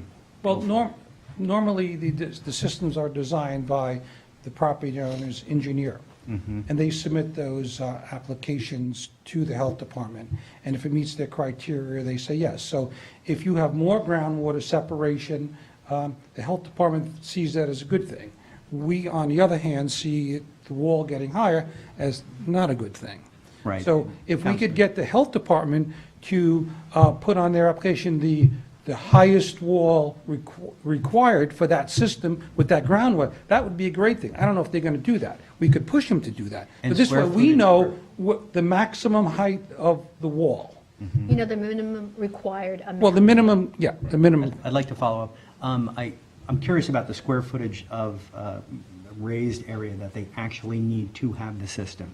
If you've got 3 acres, you really ideally shouldn't have to raise the entire 3 acres. Right. I'm overstating it, of course, but only to meet the needs of the septic system, right? The county currently doesn't have any kind of guidelines on that sort of thing. No, I'm sure there is some requirement or some functional aspect of the system that might have to have a certain separation between tanks, or I don't think the closeness is an issue. I think the separation between leaching tanks or fields is an issue, but there's no like square footage. You need to have 800 square foot per this type of system. The other issue I have is if you build a wall on somebody's property line, and God forbid somebody gets hurt, Counselor, somebody gets hurt going from one property to the other, are both property owners liable? You'd have to ask Katie. Okay. Sue everybody. Okay, right, we're not answering that. But I did want to say that in a public meeting because I am concerned about that sort of thing. So if the board would like, I'll start looking at retaining walls, all health department approvals, and look at retaining walls. And if they're over 4 foot, we'll take a real hard look at them and see if they could be lowered until we get a better policy in place. Yeah, but Tommy John, you raise, I think, an important point, too, that after a certain height, it is dangerous, and you really need to have some sort of fence. So you not only have this retaining wall, but you potentially have a chain link fence or something that also might be unsightly on top of it, which is a problem. I was going to say, so from a technical standpoint, so let's say there's a 4-foot separation between your lawn and the water table, which is not a lot. These structures typically, a septic ring, cesspool ring, could be 4 feet in height, plus you have like a dome on top of it and a cap. So you need like 6 feet right there, plus 2 feet separation. So that's 8 feet. So now you have to go at least 4 feet just where the ground has the land to make the county requirements. I know they are sort of encouraging these shallow leaching fields, and those are, you might be able to do the whole thing in like a one foot separation to groundwater. So, and those are better because the roots of the grass actually pull up some of the water. They take the nitrogen up, fix the nitrogen. So it's a better system. And I don't know how much of a footprint they require. But if they would move in that direction, we might not see these giant retaining walls. It might be a better approach. We might want to favor those systems or have regulations that sort of favor those systems. One of the issues too is, what I'd like you to do is also look at the commercial side, not commercial cluster systems, but systems that are IA systems being used in commercial operations that are over 1,000 gallons a day. The one that I just saw in Watermill that was installed is right proximate to groundwater. And that seemed to have been relaxed by the county on that installation. So I think there are exceptions. I think I still, convince me otherwise, but I'm still convinced that it's a problem with an old law that hasn't been caught up to what we're doing now. All right, so why don't we adjourn this? I think, am I alone in this policy that anything over 4 feet ought to require variance? Should we? I don't even know if 4 feet is, it seems Well, that's fine what to the me. code says, Yeah, I that you know, can't but build more than, a fence more than 4 feet. That just seems right? high, too. Without a permit. Without a permit.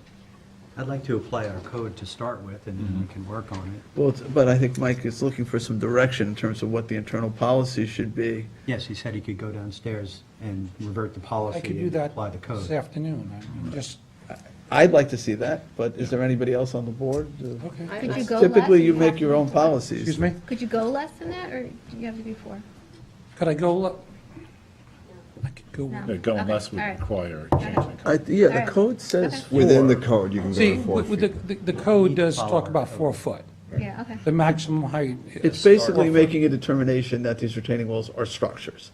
And if they're structures, they have to meet the code. right? Well, if we meet with the county, it's quickly resolvable in my view. You're going to get a yes, a no, or a blank look. But in one way or another, we'll be able to know whether that's the right way to go. That will inform that decision. we had, that's the longer debate. I'm just worried about setting an arbitrary number, and then we Right. kind of forget about it. Well, right now, there's. No, we won't. We'll follow Right now, up. there's. No, no, Just, Right, things happen. Right now, it's more arbitrary. Right now, it's basically, you can be 7 feet at the property line, 10 feet at the property Well, line. if that, In would his- that Mike's affect applications in process, Katie? It might. They might have to go to the zoning board. You can't, the ones that already have Well, building permits have if rights. At least if they go to the zoning If board, then the there- neighbors have If we see an an opportunity application to with speak. a 7-foot wall, and there seems to be a large separation to groundwater, we could question that. Okay, all right. And, Then I'm and okay I could with that. call the health department and have them pull out their, could this wall be lower? Well, can I ask why, you said over 7 foot, why would? Well, you no, put I'm over just saying, 4 if I foot? saw, I think if we could use the code that we have to limit the walls to 4 foot. 4 feet. With the code we have, because we have a code in place. If you say 3 foot, well, now you're putting a different standard Right. on a But- wall where it leaves yourself But open there's still for the issue litigation. of having a wall. And if we're close to water, we need to look at dissipating energy during flood events. We need to work on our And we code. still need to have that you issue. even- That is a big issue. But there's really two That's a- separate that's a things. whole nother issue. We're trying to come up with some regulation that makes sense. It's in the interim, what should be the policy of the building inspector? And what I think the policy should be, if it's over 4 feet, it needs a variance. And let me just And go I to said the I was- FEMA regs. I was okay with that. You know, I don't you- want to lose this. You can't No, the have main breakaway point is that we get the walls. regulation right, and I think we have to confer with the health department. I You think can't you're have right. breakaway walls all around that. septic systems, because they break open, right? The waste flows all over the place. Right. Oh, wait, you got it. Anthony. Prior to you're sending them to the ZBA or whatever, if you see anything, just also as a policy, just so we have the information in anticipation of that meeting that's going to take place, can you start inquiring from the health department? Sure. You approve this 4 feet. What is required? Is that the minimum required, or could they do 2 feet? We need to start getting that information, because all this other stuff is like superfluous. And that's what we've been trying to do, and that's Yeah. what I think what Katie mentioned that. And we'll set up is, whether it's John Because Sargent- groundwater's not fixed, and that's, Right, but if they have a policy of just keep. Once- right, doing the exactly. larger one. Once we've had the conversation with the health department, I think we can craft a logical piece of legislation. It might be something similar to what I talked about earlier, a certain as of right at the property line, a foot, 2 feet, and then a stepped in. The further you're away from the property line, the higher you can go, up to a maximum of some sort, All right, so, with screening. so my direction, I think, It's is the 4 feet. go back downstairs. If we get a wall that's over 4 foot in height, right, we're going to pull it out, look at it, investigate, and see if that wall could be lowered. but Yes. in And- consideration of the setback to the I would even adjoining do 4 property feet. line. Well, we're Right. going to follow, we'll follow the code for fences and walls, 330-109. Yes. And in the meantime, we're going to get with the health department, sit down with them, get their input, and then come back and try to craft we'll craft something and then bring it in. Right, if you run into somebody who's got a 5-foot wall at the property line, you go back to the health department, they have a choice. They either get it lowered to 4 feet, or they go to the zoning board and make their case for the extra foot. And in the meantime, we will do the steps with the health department to Right. see if we can get a lower wall. Okay. Okay? Thank you. Thanks, Mike. Thank you. Thank you. Anthony, Thanks, Ian. I'll let you speak. I typically don't give people a second bite at the apple here, but I think you wanted to just correct the record or respond to something, so. I understand that the building department's in a tough situation because codes are written, and the only reason I've been through this is because I'm in a building a house, and one of our neighbors built a house. There is ways with new technology to do these without the walls, and yes, breakaway walls around septic systems on a property line would be a problem, but you can then have the setbacks with no walls with these new systems, not have the wave problem, because that was the original problem, was the wave hitting the 4-foot wall. Even a 4-foot wall is going to create the energy you're talking about. Sure. And we did go to the public hearing, and when we approached that, it was about all was pyramid relief.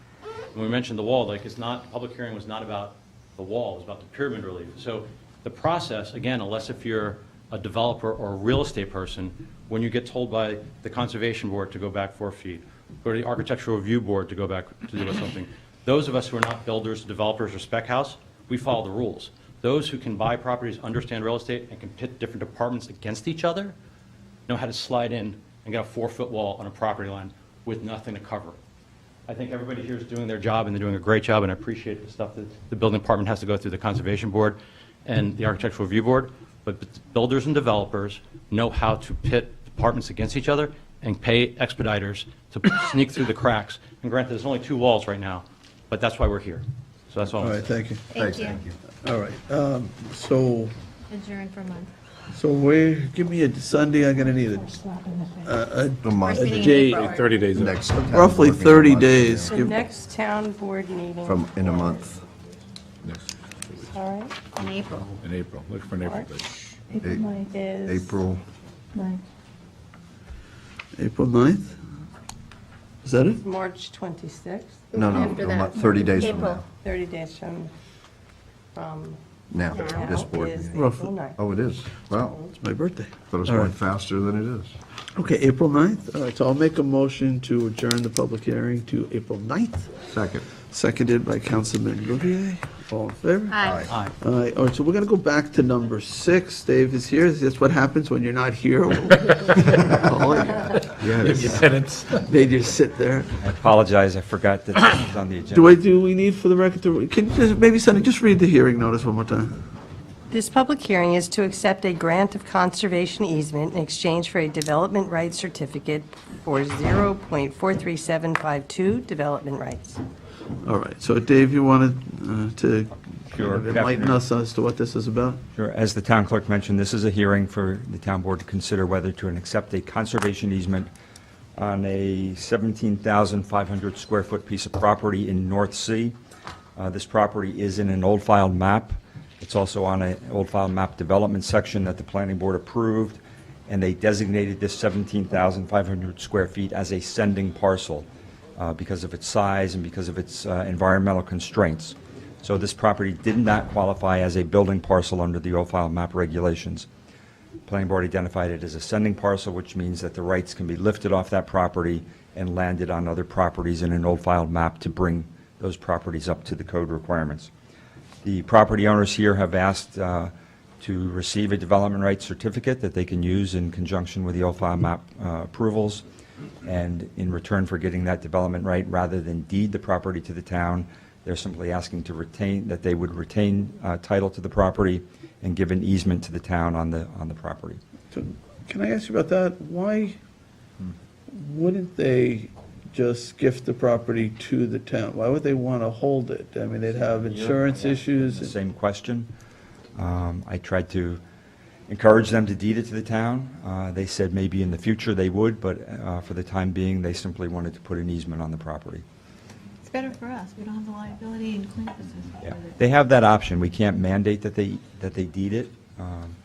It's just that, you know, we've seen other pieces where we buy the development rights off of, and then they come back years later selling us some additional right.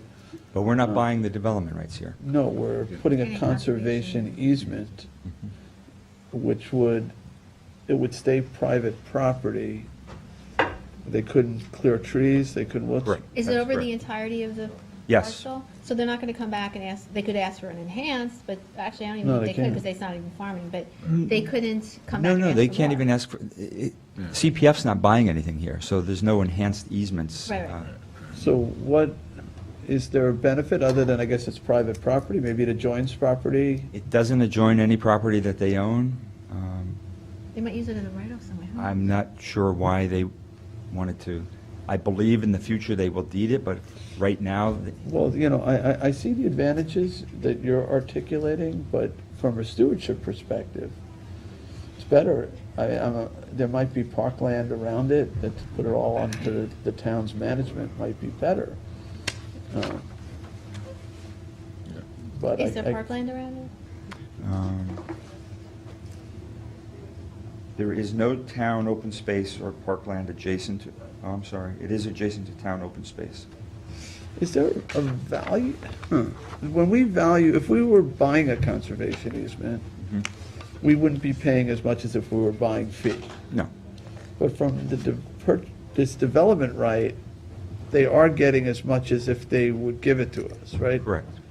The value of that development right easement, or the development right certificate, is the same whether they deed the land to us or put an easement. Do they So own any property could- next to it? They own property across the street where they have their house. You They don't could have a sell it map, all as huh? one, they could sell it, they could still sell it, it's still transferable, it would be subject to the easement and to value it in some You way, know, but they now, could I sell do it. recall why they don't want to deed it right now, because there's a private road between their house and this property. They, in the future, want to abandon that road and increase the size of the property, and that's why they didn't want to deed it right now. Because they could, They would have the right to the other half of the road. if Correct. They straddle the road. Yes. That's why it was. but we could say no too, and say, no, we'll only You could say. give you the that credit That you will not if you accept the give it to easement. us. Right. Well, I don't know, that's a question for Jim. Well, it's a policy decision. We don't have to do this, right? We You can do say not no. have to accept an easement or accept a deed. You could say, no, we don't want to do either, Okay. which It would kind of frustrate our whole development right. It would code. help to see this on a map. If, I know, and as I said, I apologize, I totally forgot. This is in North Sea, south side of Noyak Road, across from the North Sea Firehouse. There's a little old file map development there.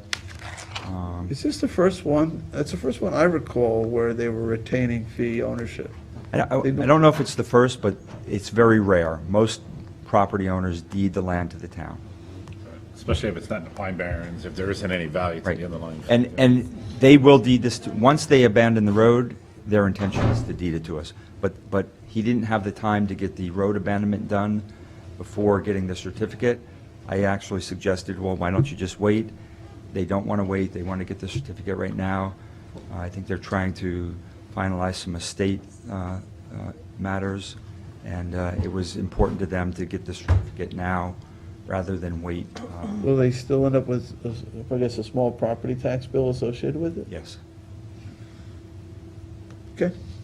All right, any other questions? All right, thank you, Dave. Thanks. Thanks, Steve. All right. I doubt it, but is there anyone who wants to be heard on this public hearing? Okay, I'll make a motion to close. Second. Seconded by, I'm sorry, Councilman Scalera, all in favor? Aye. Aye. All right, so that's it for public hearings. We'll move on to public portion. Again, each speaker is given 3 minutes to make their comments known. I'll take them in the order I received them. Carolyn Monaco. Is it Monaco? Didn't see you there, Carol. All right, I stand corrected. It's Monaco. Monaco. You're right. Yeah. Monaco, yep. Good afternoon, I'm Carolyn Monaco from Hampton Bays. I am here to discuss Shinnecock Inlet and the garbage cans and the county land down at the bottom of, or the parking lot around there. We all know that the beaches and the waterways are very important to us, and as I see it now, the way the garbage is picked up, the cans that are used is just not working efficiently. I don't know if there's not enough funding or if there's not enough employees, but all through the year, there's always garbage overflowing at certain garbage cans, in particular the inlet. And I would like you guys to, maybe take a look into that if you can. And I have a question. Why does the parking lot around the Suffolk County, where the Suffolk County owns, why are there no parking restrictions during the summertime? There's thousands of people that go and use that beach, that go and park around the county parking area, that then hike their stuff up to the town beach access, and they go and they spend the day down at the inlet over there, which then thousands and thousands of pounds, I'm sure, through the season of garbage are being put into those 2 cans down there. And you have parking issues down there, right? It gets pretty crowded. Yeah, yeah. So, I mean, years past, there was, the county had one of the little parking booths, and you were required to have a green key and pay to go down. Oh, really? Now, there's nothing. So not only are all these people enjoying the beach from all over the place, there's no funding or no money going back into preserving and protecting and keeping that area clean. Yeah.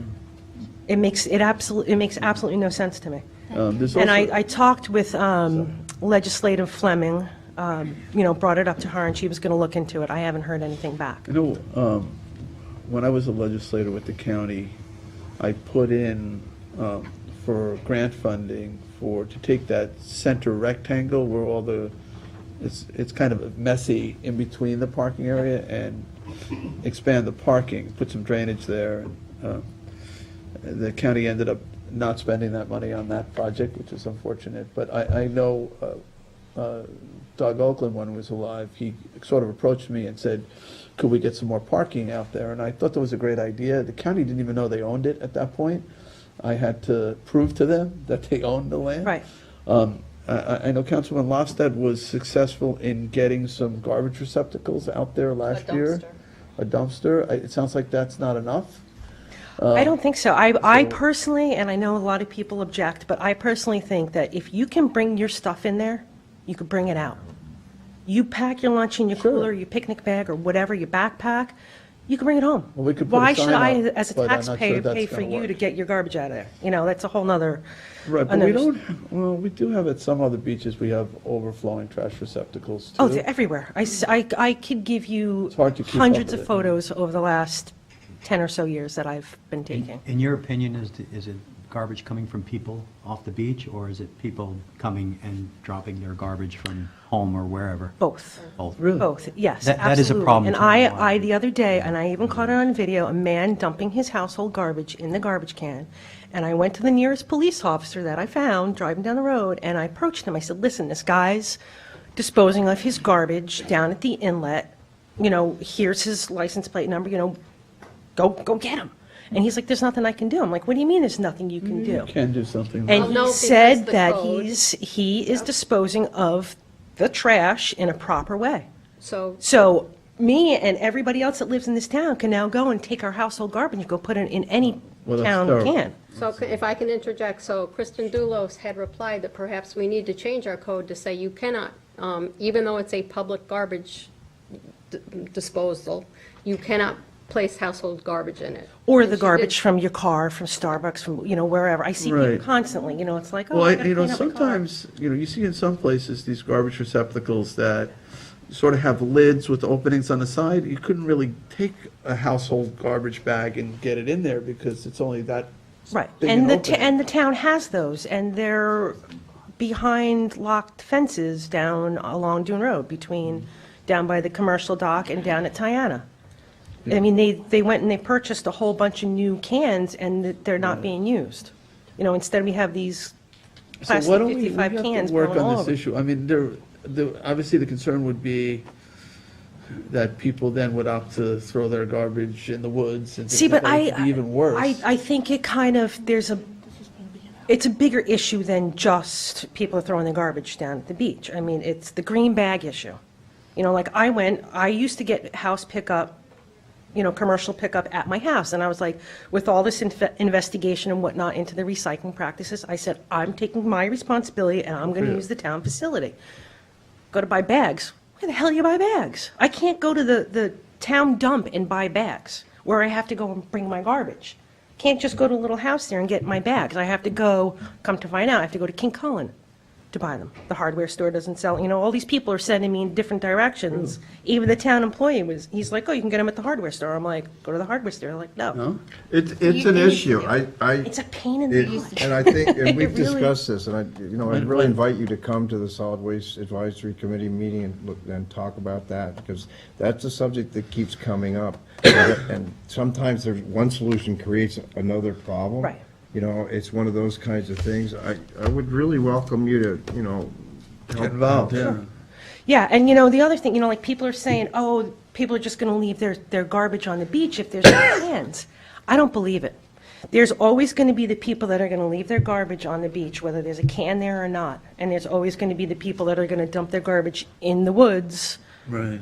It's a grander problem. I think with proper signage and education, carry in, carry out, except at the beaches where there's concessions sold.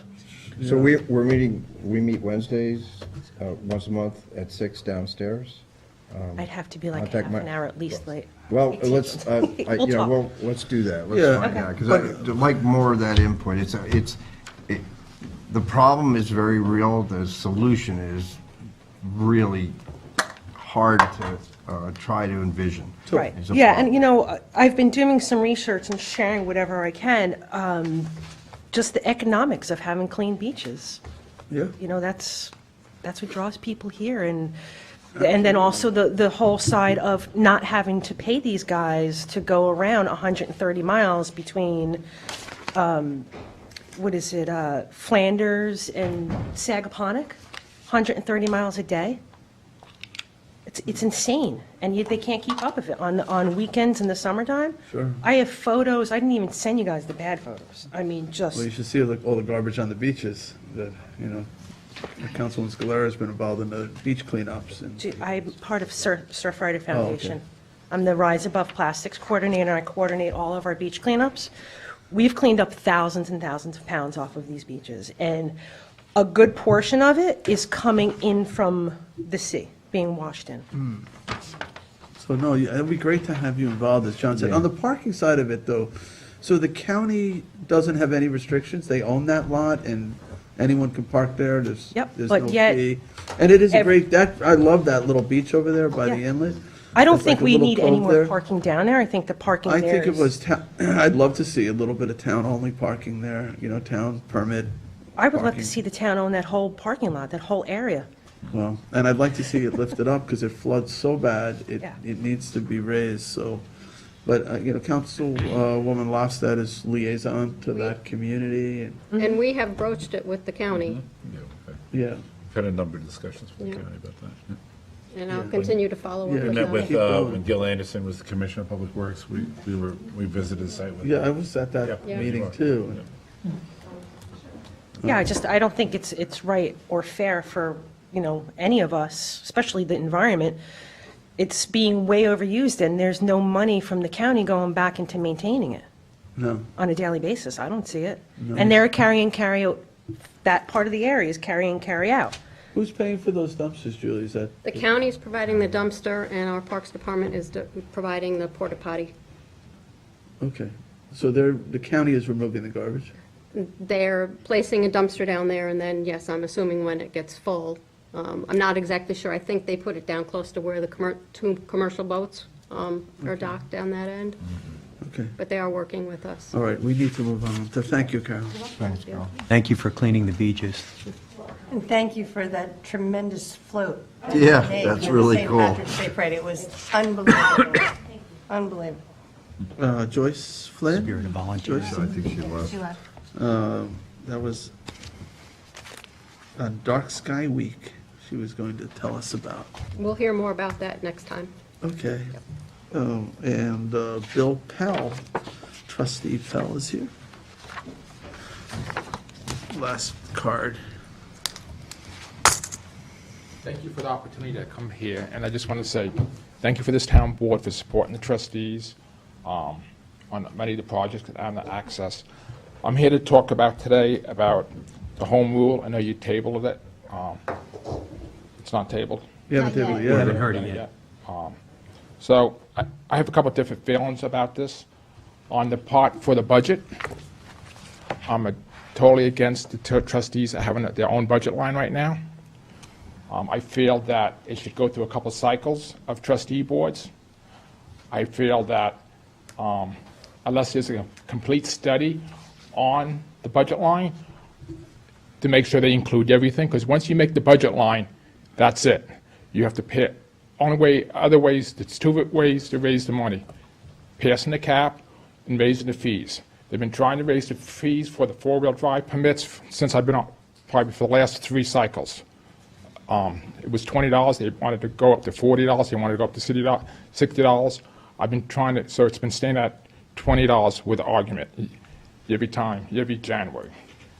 And I feel that you have to give the local people something reasonable price. You can't overprice them, and that's what I'm afraid that's going to happen. Once we get a budget line, we're going to get a charge back. I'm going to go talk to Marty Shea.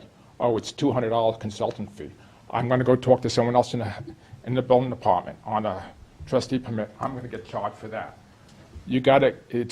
You can't include everything.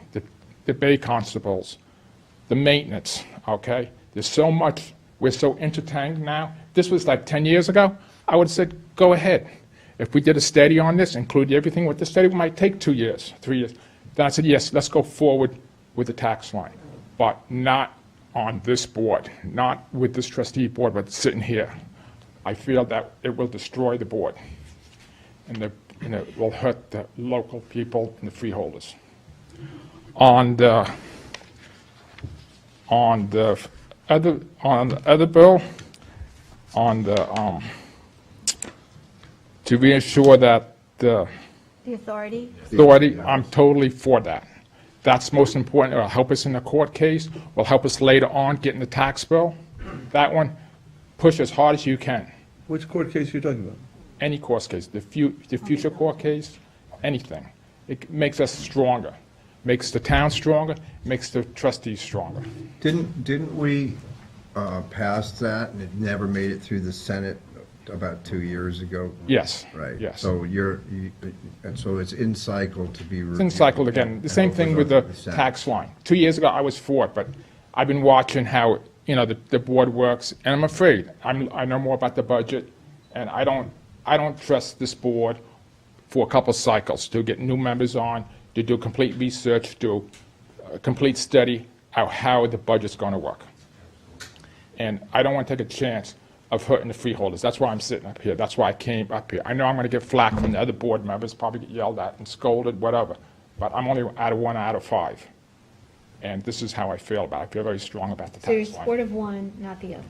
Yeah, I'm here for myself. I'm here for myself.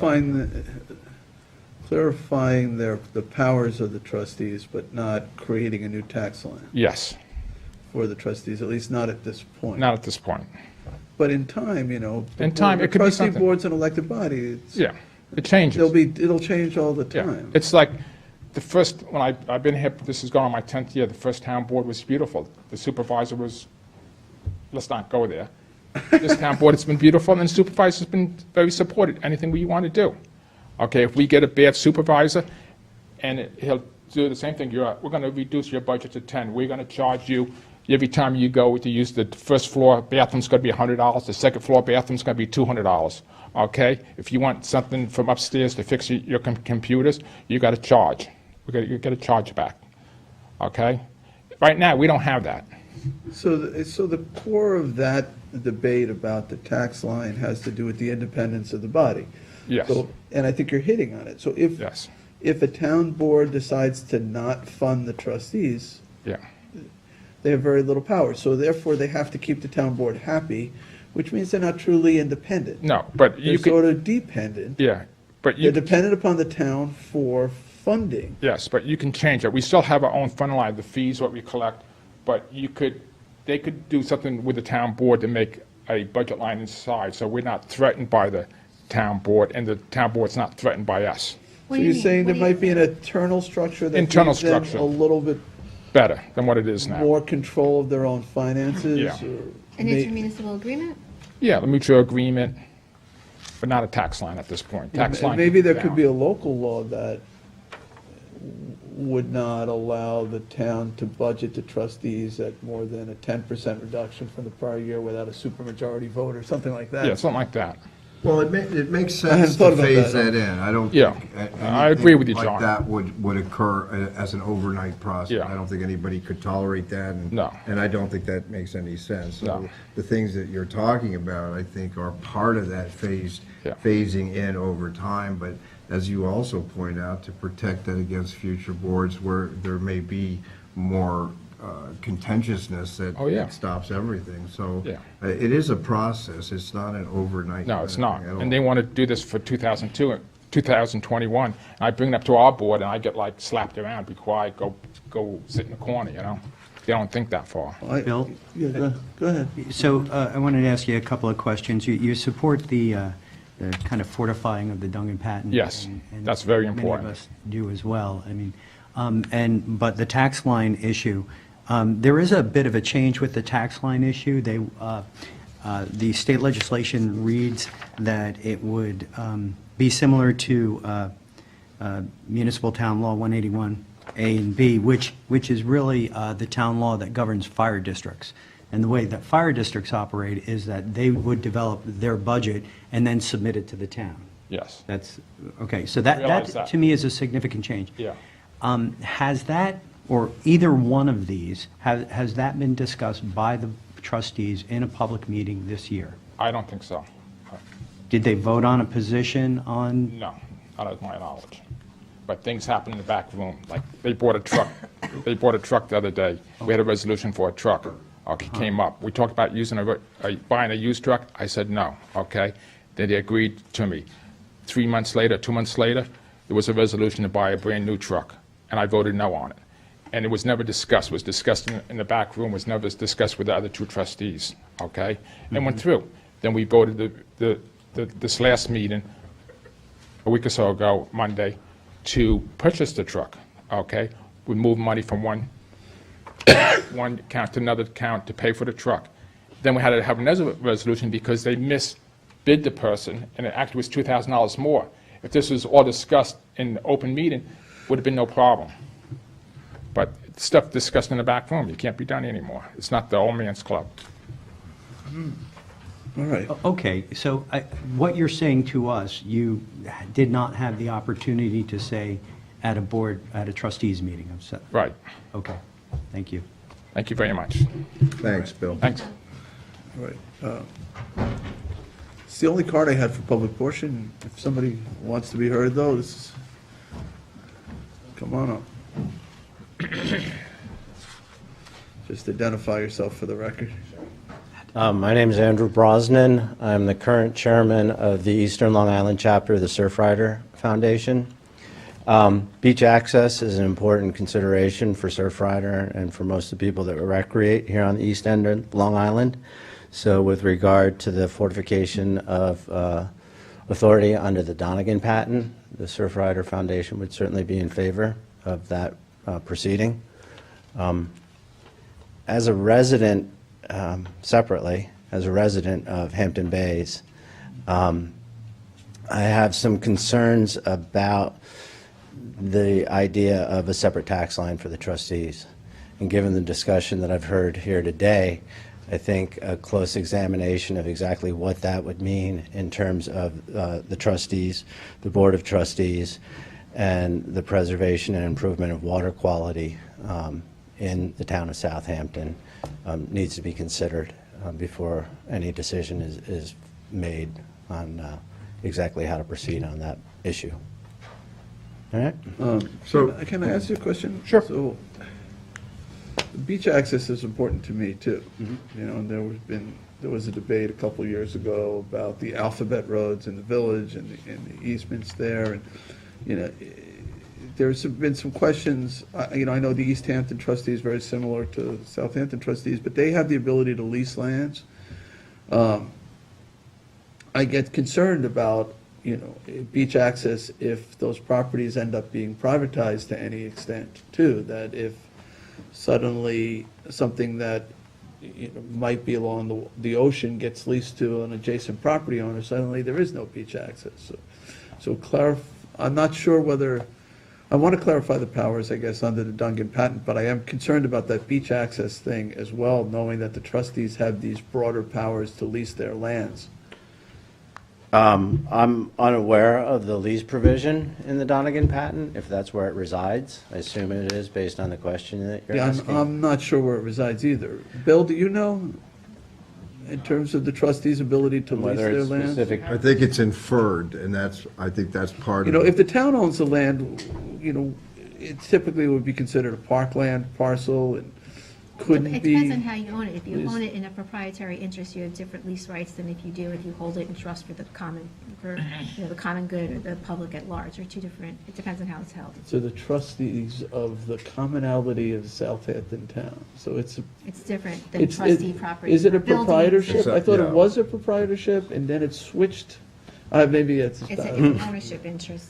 You know, Proprietorship is a it's old definition. history here, so maybe we all. need to- Undoubtedly, but We all need to read the Dungan patent, I guess. Well, yeah, and perhaps a translation of it. So I share your concern about beach access, that's important, I just want to Yeah. make sure we protect it I in the think we best all, way. beach access is important to all of us. Right, but any efforts to privatize the beach in any way, shape, or form through lease, et cetera, I would object vehemently to any efforts made to privatize the beach in any way, shape, or form. I think we all feel Yeah, That's that. Everybody a agrees concern. wholeheartedly. Tommy John, you had something you wanted to say? Well, I was going to say that the Dungan patent was written in 1686. 1686. And, you know, really, the authority of the trustees is held by New York State. We, the state of New York, accepted the provisions of the Dungan patent 4 different times over the years.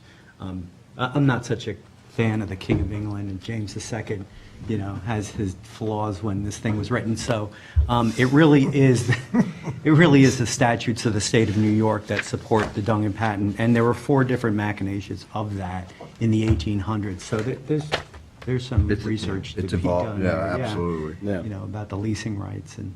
But, you know, in also in terms of your concerns, I certainly share the same concerns, and I think the board, most members of the board do as well, that we did support the Dongan patent last time around, in essence, and unfortunately, it didn't get through the Senate. So we'll try again. But I appreciate you making those distinctions between these two things, not to conflate them at all. Right. And I appreciate that, and I appreciate that from you as well, Bill. But so the bill that clarifies the powers of the trustees, we just need to take a careful look at that, right? Because there has been some discrepancy as to what those powers are, as Tommy John, you A were lot of just case law over articulating. the years. Yeah, So let's just make sure as it gets clarified, it is, you know, it does meet with our understanding of the power of the trustees as articulated under the Dungan patent. Yeah, and I think I think the sponsor's going to table that today for exactly for that reason, so that we can have a legal review of and all the things that you're pointing out that we need to look at. All right, I appreciate it. All right, thank you, Thank Andy. you. All right, anyone else? Don't be shy. Yeah, Ray, come on up. Come on down. Come on down.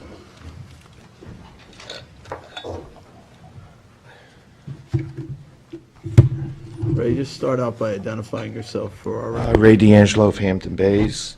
Good afternoon, Supervisor, Councilman, Councilwoman, Mr. Burke. I'm also the chairman of the Hampton Bays CAC, and one of the things that's come in front of us, and I thought I might share it with you, is the delay in adjudication of code enforcement violations. And I'm familiar with two cases. One is this person does not want to cut his lawn, and it's going on, it's already been going a whole year, and I think in another month, it'd be a year this thing is going on. And the other one is an individual that has across from him someone that's storing 3 boats and various disrepairs of state, and he has a ship container that they use on the ships and a tractor that's falling apart. It's obvious that he's in violation of codes, and this is going on to its second year. And I was just thinking that at our January meeting, Councilperson Scaleras said, you know, we're really trying to achieve compliance, and I agree with that. We're not trying to put anybody in jail or, you know, push them out of their house. And I just thought maybe there was some way we could speed this process up. And a friend of mine suggested, like, he's in North Miami, and they have a zoning board that hears these cases. They reduced some of the violations, the less egregious ones, to violations. Instead of going to, like, the justice court, they go to this board. And the board hears the case, they come up with a ruling in a few days, and the plaintiff is given 30 or 45 days to correct the problem without fines. And that's one of the enticements to get to agree to go through the board. And after that, unless he appeals for more time, they give him they fine him every day. You know, like if for some reason he needs 60 days or 90 days, he has to apply for that. But the standard is 30 or 45 days. And, you know, he corrects it and there's no fine and it's done. And this is the problem. A lot of people always say to me, well, it goes on and it's still that way, nothing's done. I had people from Squire Town telling me 3 years of trying to get something done. And I don't know, I don't think we could reduce all of them down to violations. Some of them are more egregious ones, should stay as a misdemeanor. But I think that we should look at this, maybe, not me, but you guys should look at this. It makes sense to me, that's why it's probably not legal, but we should look at it. Just a suggestion, okay? And one more suggestion. I think my other suggestion is I feel the board should review the 2-week rule they have on rentals. I think it might be time to, considering the Airbnb and other things, that law might be outdated. Maybe it should be, most people want a week or a weekend. I know there's a lot of seniors that don't want to rent their place for the whole year or don't want to get an accessory apartment, but would move out with, you know, the children, let their house out for a week. It would help them, and I think also would bring money in, particularly in Hampton Bays. People come out, you know, 3 days, a week, and it would help the economy. And I think, I'm not saying we should do it, I think we should at least look at it and consider it, you know. Right now, it's 2 weeks, maybe make it down to a week or a weekend with the new technology and everything, and I think it might be viable. And that's it for today. If I could just respond to the second piece. So, yeah, actually, we have been talking, we had a work session on this about, you're right, it's 2 weeks is the minimum for rental, whether it would make sense to drop it to a week in certain cases, you know, maybe in certain areas, maybe Hampton Bays or a portion of Hampton Bays where you're trying to promote tourism, you know, maybe on major corridors or something. Like, there might be a place for it, maybe, you know, residences that are located in commercial districts. You know, you have a lot of Hampton Bays is in this resort waterfront RWB business zones. So we just haven't. I don't see anything for this summer happening, but we are having that conversation. Yeah, well, I'm glad you're having the conversation. We should look into it because I think it'd be very helpful. I mean, most working families that would come to Hampton Bays, they don't want, you know, they don't want 2 weeks, a week, a weekend. And that fits in nicely with the Airbnb, and I think that we should update our rules on that. Yeah, we've been talking about that. As a matter of fact, I have residents in West Hampton area that I've met with, and I think the next stage that we wanted to talk to about this issue was to have maybe a rep from Airbnb here, local residents who do that, and their reasoning why they want to have the shorter rental, that goes from weekend to weekend, as opposed to it's a lost leader on that, and where that's going to be in all the things Supervisor meant. So you're not alone in Hampton Bays that we've been approached. Right. Yeah, I mean, if someone wants to do this, they still would have to get a rental permit, make sure they have Right. premises up to We've code. talked about adding some additional conditions, too, Yeah. that you have to abide by really strict quality of life standards, about noise and number of cars and things like that. And if you violate it, you're out of the program. Yes, I mean, within reason. It's like a privilege. Yes. Yeah. I mean. We had a work session on that, Ray, so you should find that. And it was a really good discussion, I thought. It's going to happen again, though. We're going to bring it back, because we never really came to a consensus. I want to bring a few resident representatives to talk their experiences and inform the policy. The other group that's been very active on this is a group called the Long Island Board of Realtors, because the real estate agents, they try to abide by the rules, the 2-week minimum rules, and they live off the commission on the rentals. And there really aren't people looking for monthly rentals anymore. That sort of market has dried up. Most of it, as you said, is this 1-week market. Yes. And so these people who their livings depend upon commissions are not able to get any commissions. So it all goes to HomeAway and VRBO. They get all the commissions because they're not playing by the rules. So. Well, we have to embrace this new technology. I mean, Airbnb didn't exist 10 years ago. Yeah. And maybe you could look at that first suggestion, because I think, it's a very big source of frustration that these things go on and on and on, the adjournments, and going on to 2 years. I mean, this other thing, it's just, I don't know what the legalities, I'm not an attorney, but All right. we could do that. On my notes, I'm taking it to Rich Harris. All right. Thank you, Ray. Thanks All for right. the time. Anyone else?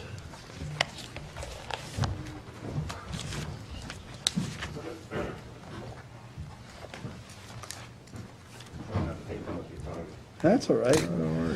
You've been sitting there the whole day. so Yeah, well. 2 hours. Wheels are turning, wheels are At turning. least you're getting the blood flowing here. Francis Adam Chesky. I appreciate Bill coming up here and speaking his mind for the townspeople. Andy Brosnan speaking out for the beach access. A big push for beach access in Southampton Village. I live in Southampton Village, and I made a big push for the alphabetical roads to be opened. I had a big problem with one of the incidents that happened at Road A, and that seemed to have gone away because maybe I spoke to the person who was flattening the tires down there, and it kind of got my drift. But I'm for the Doug and Patton. I know the king, whatever. You don't. You know him personally. Yeah, I don't really care about that either. But it's to preserve our rights as locals to access our beaches. And it's supported by the statutes of the state of New York, is my point. No worries. And I'm Thank with you. Appreciate that. But I'm a big push for keeping our beaches open to our publics, and we need to open up more beaches to our publics. Ponquag looks great, but you also have other beaches like Flying Point and the other one across the way from Ecox Inlet there. I forget what they call that. But our septic systems need to be... Cameron, thank you. Cameron, okay. Our septic systems need to be upgraded in all those places. And if you guys could somehow help out, because it's a big water clean issue with the old septic systems. There's a lot of people that use those beaches in the summertime. Sure. Well, we have a fund now that could be used to upgrade those septic systems. We probably should look at doing that.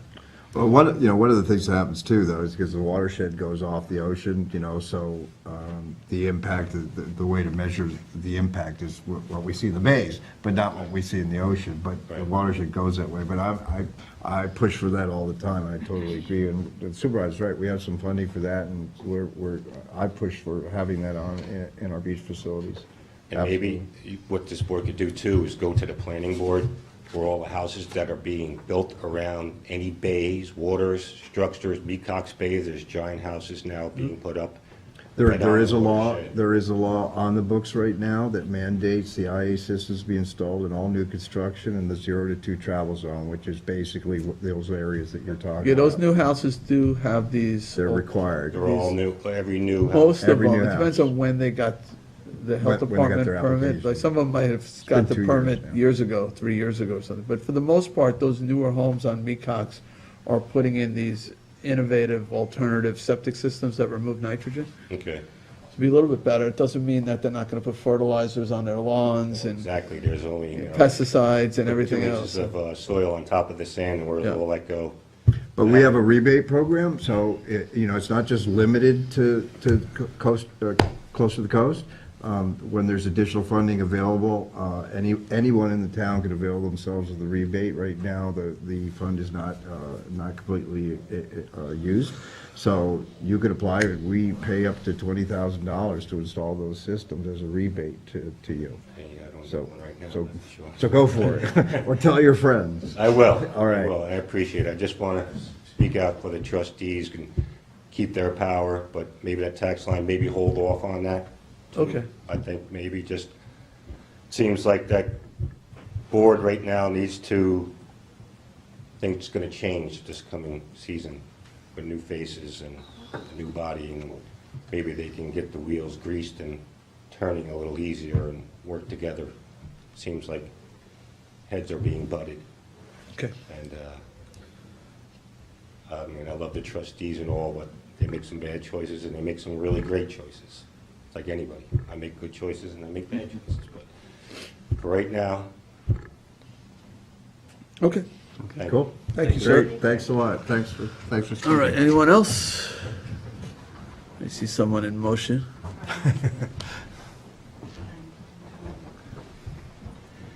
Hi, good afternoon. Good afternoon. My name is Kristen White, and I am on the board of SABA, which is the Southampton Association for Beach Access.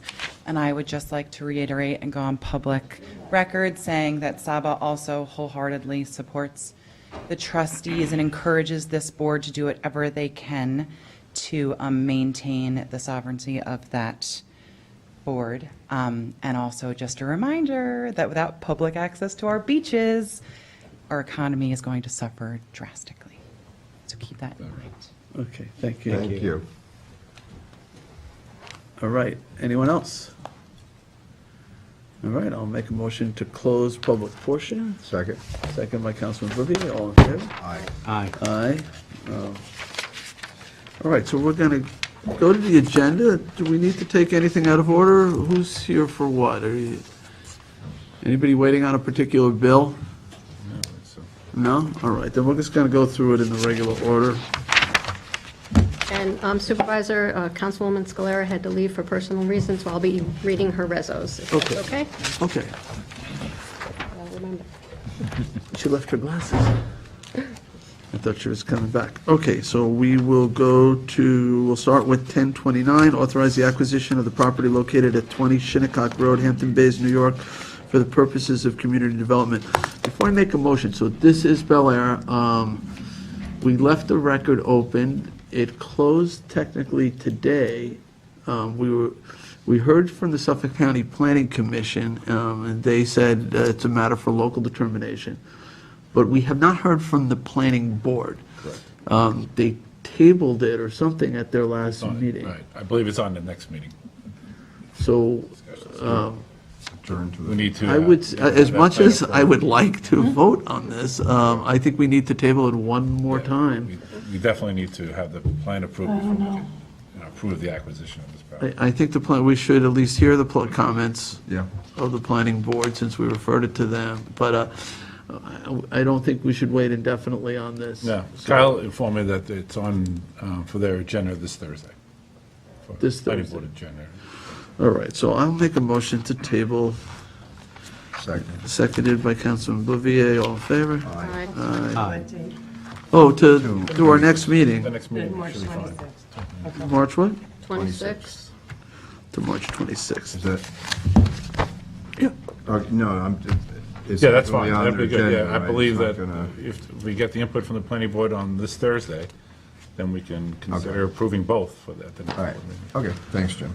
And Jim, is that resolution in the proper form? The Because, acquisition of the, yeah, because I'm not sure it talks about the Waterfront Revitalization Act, the urban renewal. I think it has to be rewritten and substituted. That was the original resolution.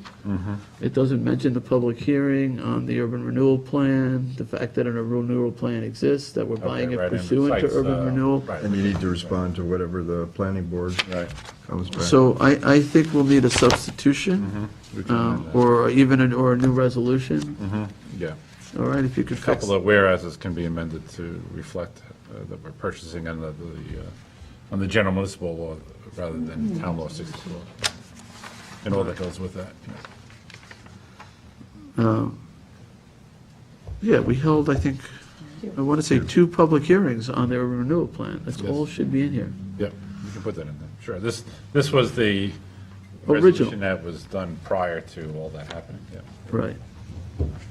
Okay, so that's tabled, and Julie, you're next. Okay, Resolution 2019-199, authorize the town of Southampton to remove unsafe, dangerous, and improperly maintained conditions at the premises located at 11 Brown Street, Riverside. That's the one we had the public hearing on earlier.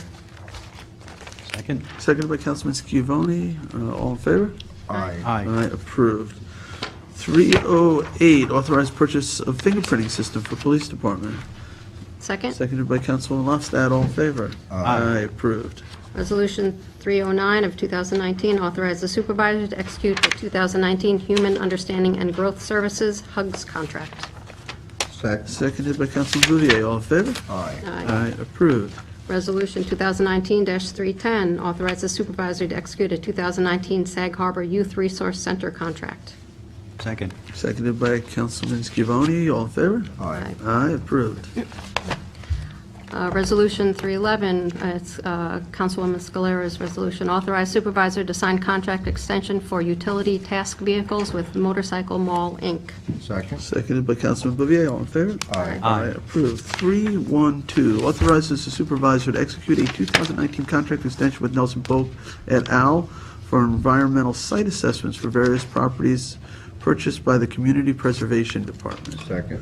Seconded by Councilman Bouvier. All in favor? Aye. Aye, approved. Town Board Resolution 2019-313, to authorize the supervisor to execute a 2019 contract extension with Electrolux Systems for monthly monitoring of the alarm systems contained at all plants located in the Hampton Bays Water District. Second. Seconded by Councilman Lofstad. All in favor? Aye. Town Board Resolution 219-314, to authorize the supervisor to execute an agreement with Long Island Telecommunications and Electronic Services Incorporated for portable radios at the Hampton Bays Water District's co-sponsored with Councilman Lofstad and Councilman Scavone. Second. Seconded by Councilman Scavone. All in favor? Aye. Aye, approved. Town Board Resolution 19-315, authorize the online purchase of Zendesk for its technical support ticketing. Second. Seconded by Councilman Bouvier. All in favor? Aye. Aye, approved.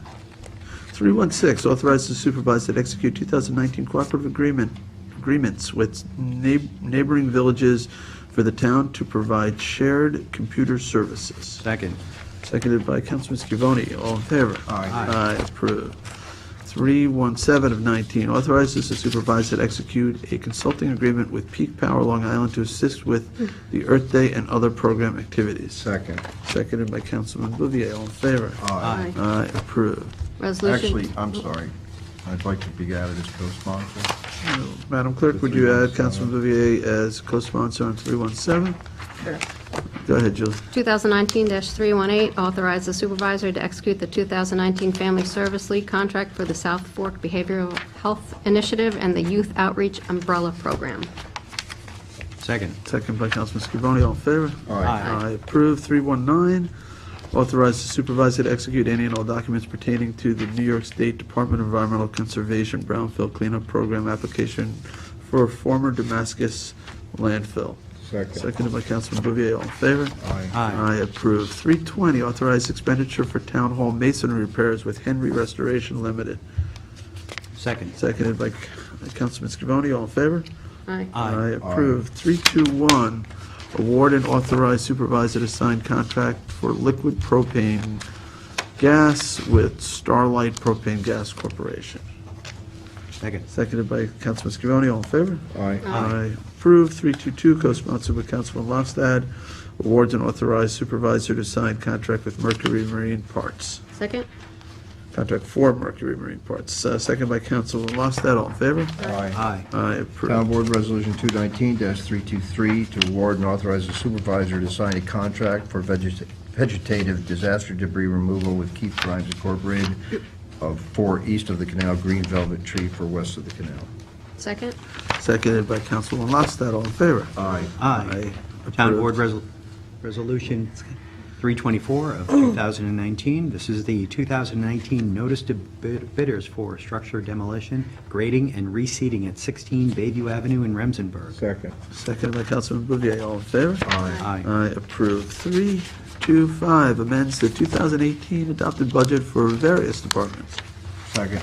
Seconded by Councilman Bouvier, all in favor? Aye. Aye, approved. 326 amends 19's adopted budget for senior services transportation. Second? Seconded by Councilman Lofstad, all in favor? Aye. Aye, approved. 327 and 19 authorizes purchase order encumbrances 2018 to 2019. Second. Seconded by Councilman Bouvier, all in favor? Aye. Aye, approved. 328 retains Devitz, Bellman, Barrett, LLP as it relates to Vidvinkel versus Shea et al. For 2019. Second. Seconded by Councilman Scavone, all in favor? Aye. Aye, approved. Resolution 2019-323, Councilwoman Scalera's resolution. 329, right? Oh, 329, yes, I'm sorry. Resolution 329, authorization of cost reimbursement waiver for Southampton Elks Carnival from May 9th to May 12th, 2019. I'll second, all in favor? Aye, approved. Town Board Resolution 2019-330, Home Rule Request Resolution in support of Assembly Bill A5508 and Senate Bill S3715, as it relates to the procedure and adoption of an annual budget by the trustees of the freeholders and commonalty of the town of Southampton. Is that a motion to table, or is that a motion to approve? Well, I thought somebody, well, no, we were going to table it. It's your motion. Yep, so I know we had some people say that time was of the essence, although we now know that Assemblyman Thiel said that it's not time of the essence. I know that we wanted to do some just dotting our i's and crossing our t's, so I suggest we table it. Oh, so this is the bill that creates the tax line, Yes. right? Yeah. Not the one that Correct. reinforces their This has to do with the budget. powers. Yep. And I think what Assemblyman Thiel said was that Albany would not take this bill up before they finish their budget, which is, so we have a few weeks at least, so we certainly could do this at our next meeting. The budget is due on March 30th. So you want to table it to March, is it 26th? 26. 26th. March 26th, next town board. What were you saying? I'm sorry, Tommy John? Just that the New York State budget is due April 1st. Well, I And did I'd like to speak talk with the about the bill assemblyman, a and little he said 4 to 6 weeks, Yeah, most so, likely. so if we could just table it to the 26th, that's our next meeting. All right, so there's a motion to Yep. table, I'll second. All in favor? Aye. Aye. All right, so it's 3:30 is tabled to March 26th. Town Board Resolution 2019-331, Home Rule Request Resolution in support of Assembly Bill A5523 and Senate Bill S3730, clarifying the powers of the trustees of the freeholders and the commonalty of the town of Southampton. Second. Is that a motion Are to you- approve or to table? To table. Oh, I'm sorry. All right, Well, all right, that's fine. Well, I would actually like, because this is a fairly detailed bill, and I would like to confer with our attorney just to make sure that what is articulated in this bill is, it doesn't conflict in any way with our understanding of the powers articulated in the Duncan patent. So as there, because there have been some different court cases, so I just want to, I would like to just feel comfortable. It's probably fine, but Right. because it's a fairly complicated Right. bill, It primarily deals with the ocean, the easement that runs along the ocean dune line and the bay bottom. But I think it's worthwhile to table and to And have a didn't the further trustees recently won a case pertaining, I think, to avulsion versus accretion or something? And Right. was that Yeah, the decision got over. So I'd like to I'd like to just reconcile everything with what the court's understanding is, the state's understanding. I just feel like we should be careful that we don't rush it. I'm more than happy to do that. Okay. I also would like to add, with this bill, and really the previous bill, something that I had stated earlier is that it doesn't sound to me like the trustees actually discussed this in a public meeting of theirs at this dais. And whereas the home rule decision is in fact our decision, and I think that's, I really, we're going to look at these, that they need to have the discussion on their board with their members. Almost like their home rule to us, essentially. Can we? Or at least a resolution Some kind of to request indication, us I to agree do with that. this. They were created as a body politic by the statutes of the state of New York, and, and that's how boards work. Right. You vote on things, you get a position, the president, or whoever the designee is, then they act. When did we see this? Earlier this Last week? Yeah, we just got it. I mean, it was, Mid last week. Well, since this bill is seeking to clarify their powers, we certainly should fully understand what their powers are being clarified as, since there's been some conflicting court decisions. Jimmy, can we do a work session on this between now and the next time we meet to go over what these various powers are in this assembly bill, and just to make sure we fully understand? We can look into that, sure. So, an actual public work session? I know we've. Yeah, There I was think some. so. And I'd also like to compare this bill to the bill that we passed originally that went up to the legislature and did not pass the Senate, because I don't believe they're identical, and I think that's important for. Compare what me we've done in the personally. past to what's in Yeah. front of us now, shall we? It might be identical to the one that. I don't know. Yeah, That's no, what I'm they're saying. not. This references Town Board General Municipal Town Law, 181A and 181B, which No, deals that's the with- tax line. Oh, that's a tax line, I'm sorry.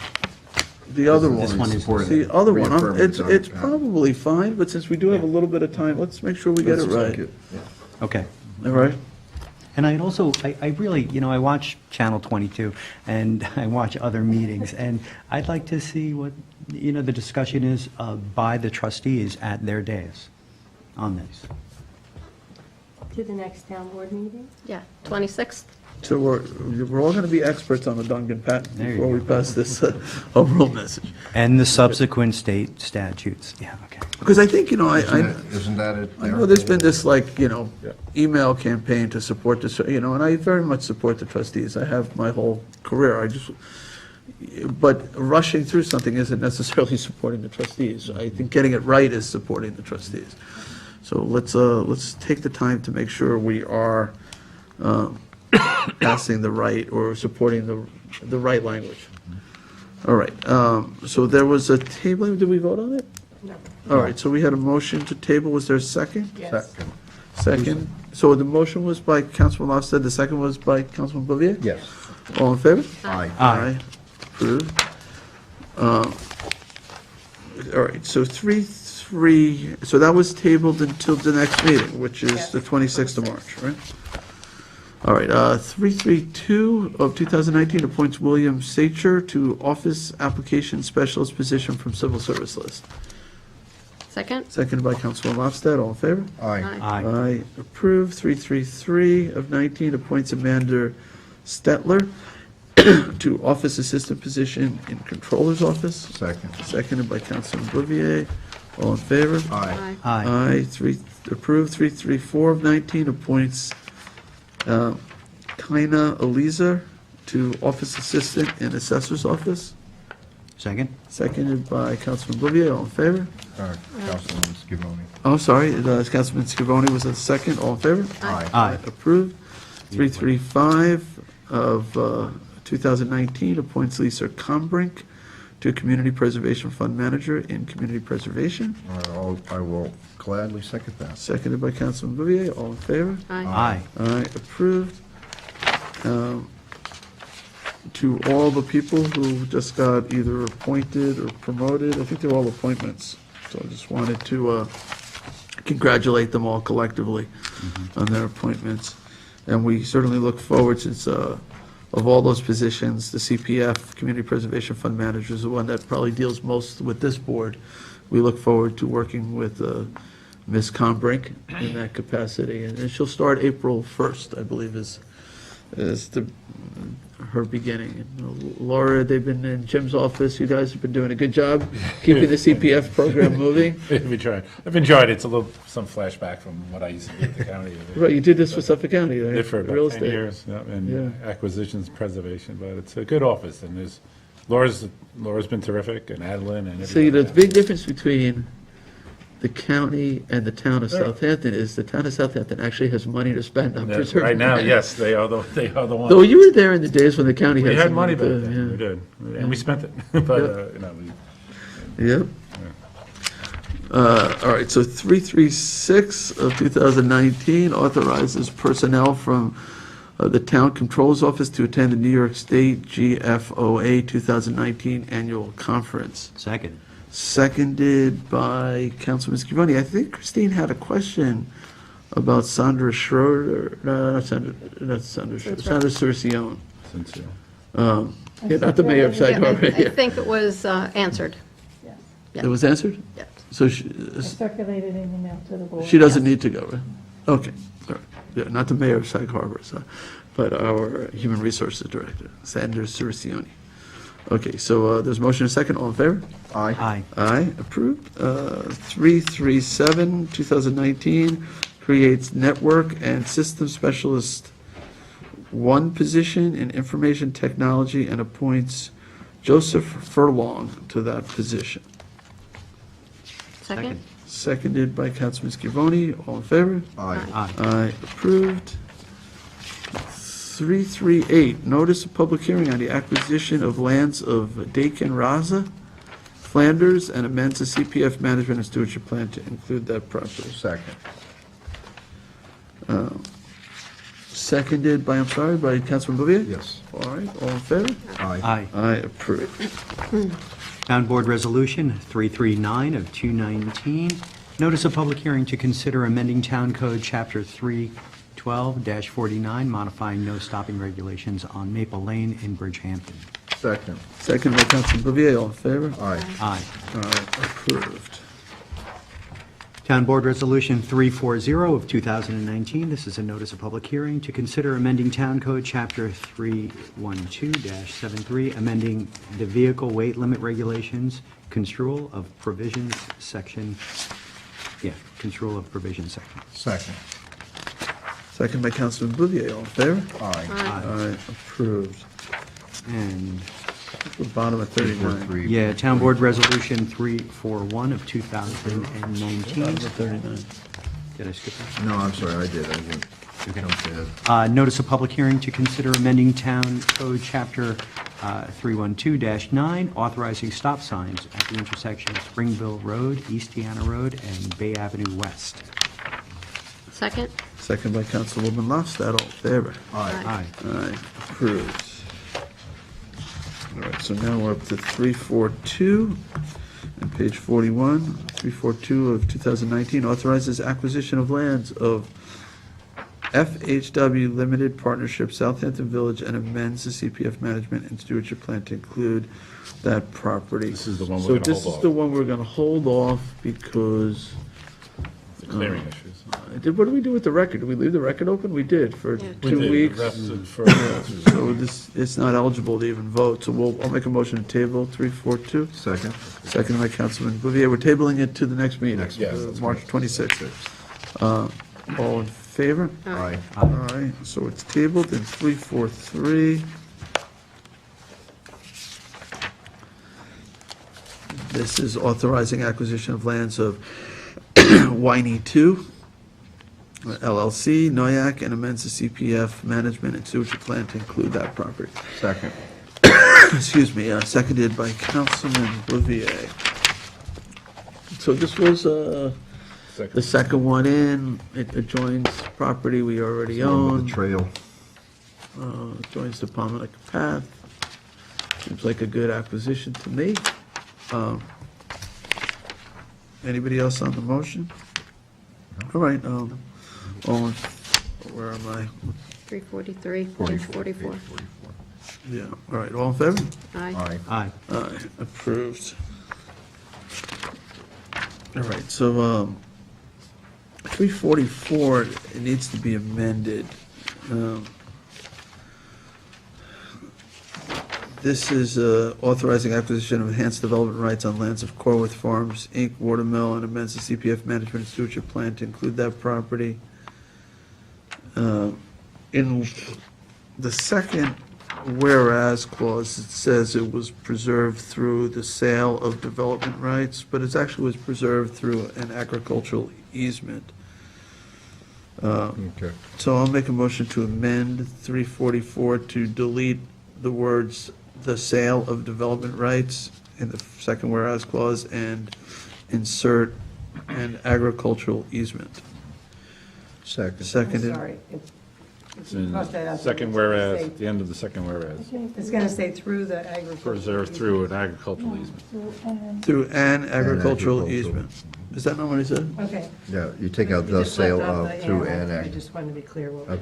So we're taking out the sale of development rights and putting in an agricultural easement. All right, so it's a motion to amend, seconded by Councilman Bouvier. All in favor? Aye. Aye.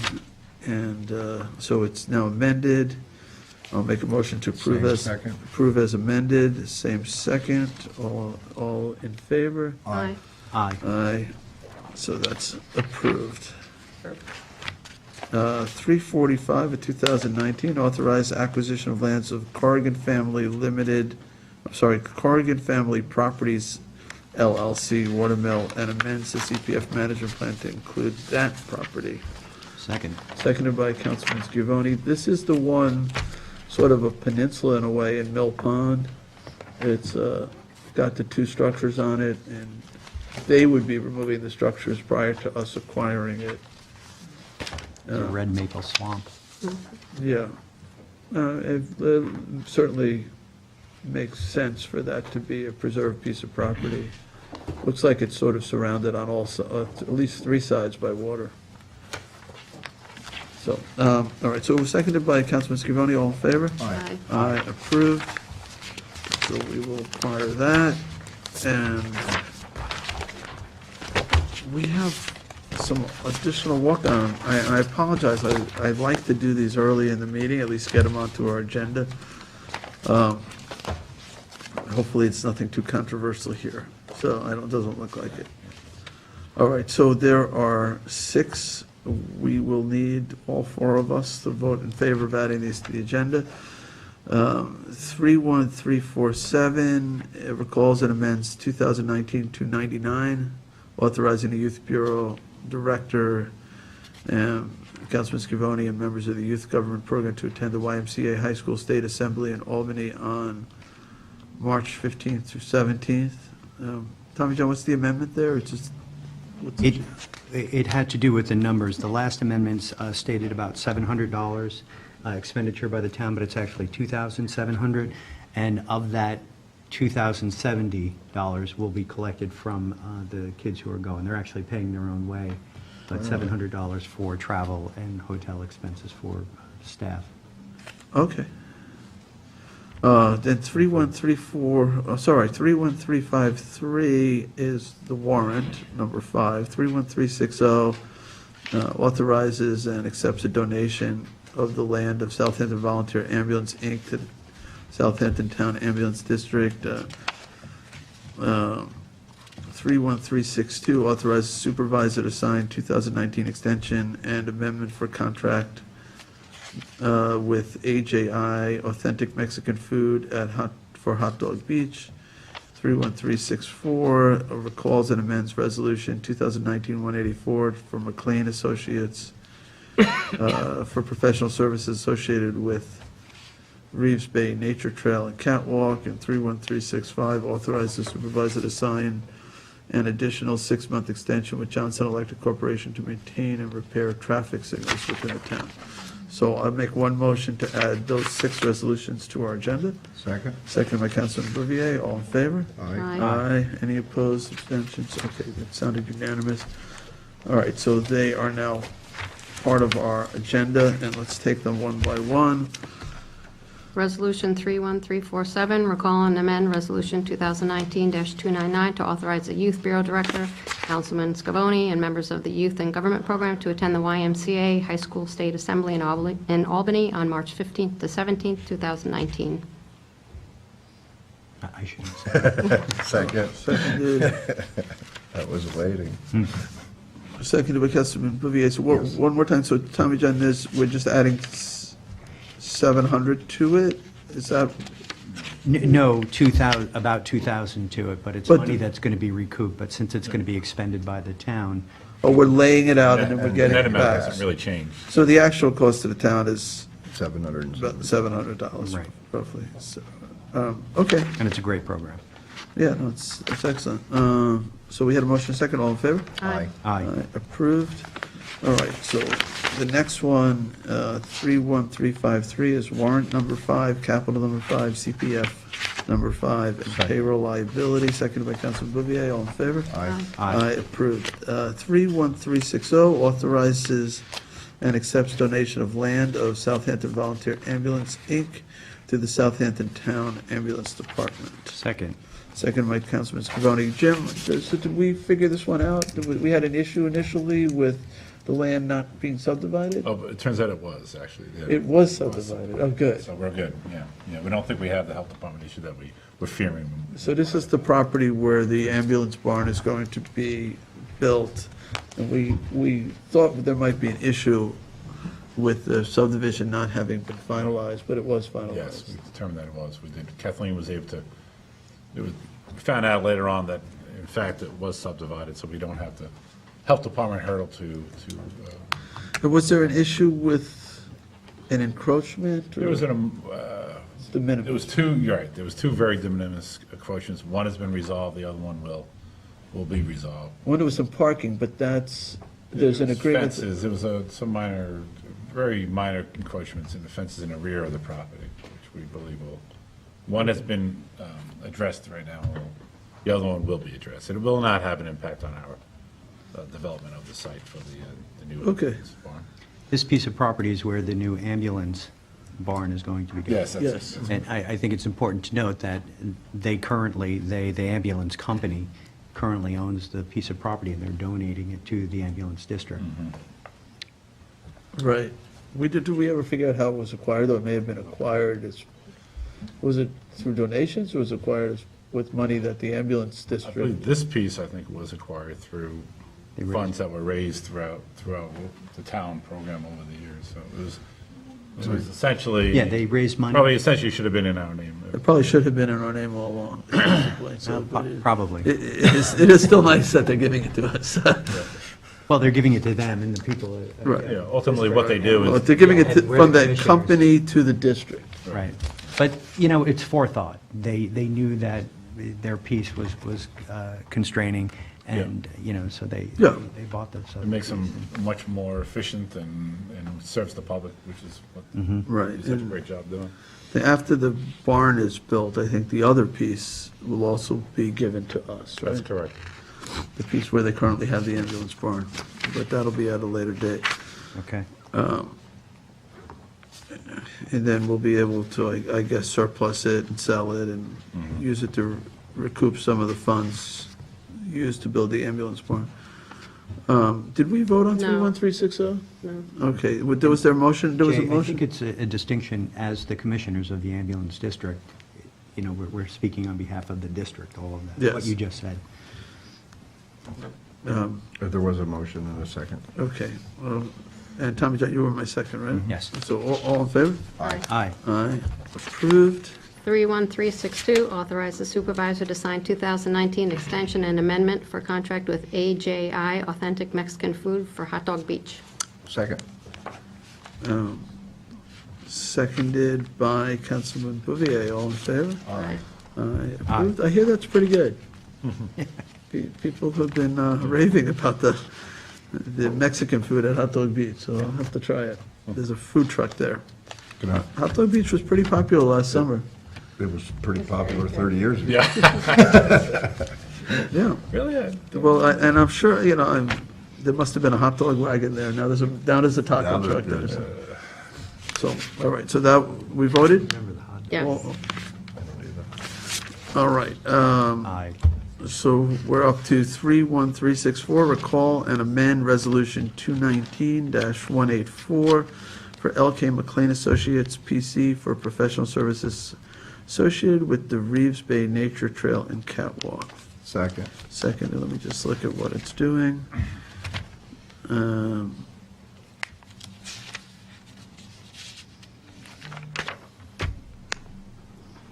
It's like a bookkeeping. It's the second whereas. The wrong general ledger code was Yeah. contained within the resolution. Wait, Okay, so it's, we're not changing anything other than the no, it ledger was, code. we Somebody picked could- it up last time. I think you picked it up last. All right. All in favor? Aye. Aye. Approved. Town Board Resolution ID 31365 to authorize the supervisor to sign an additional 6-month extension with Johnson Electric Corporation to maintain and repair traffic signals within the town. Second? Second by Councilman Lofstad, all in favor? Aye. Aye. Approved. All right, that's the last resolution. Is there any other business? See none, I'll make a motion to adjourn. Is there a second? There we go. Took a second. Second by Councilwoman Lofstad, all in favor? Aye.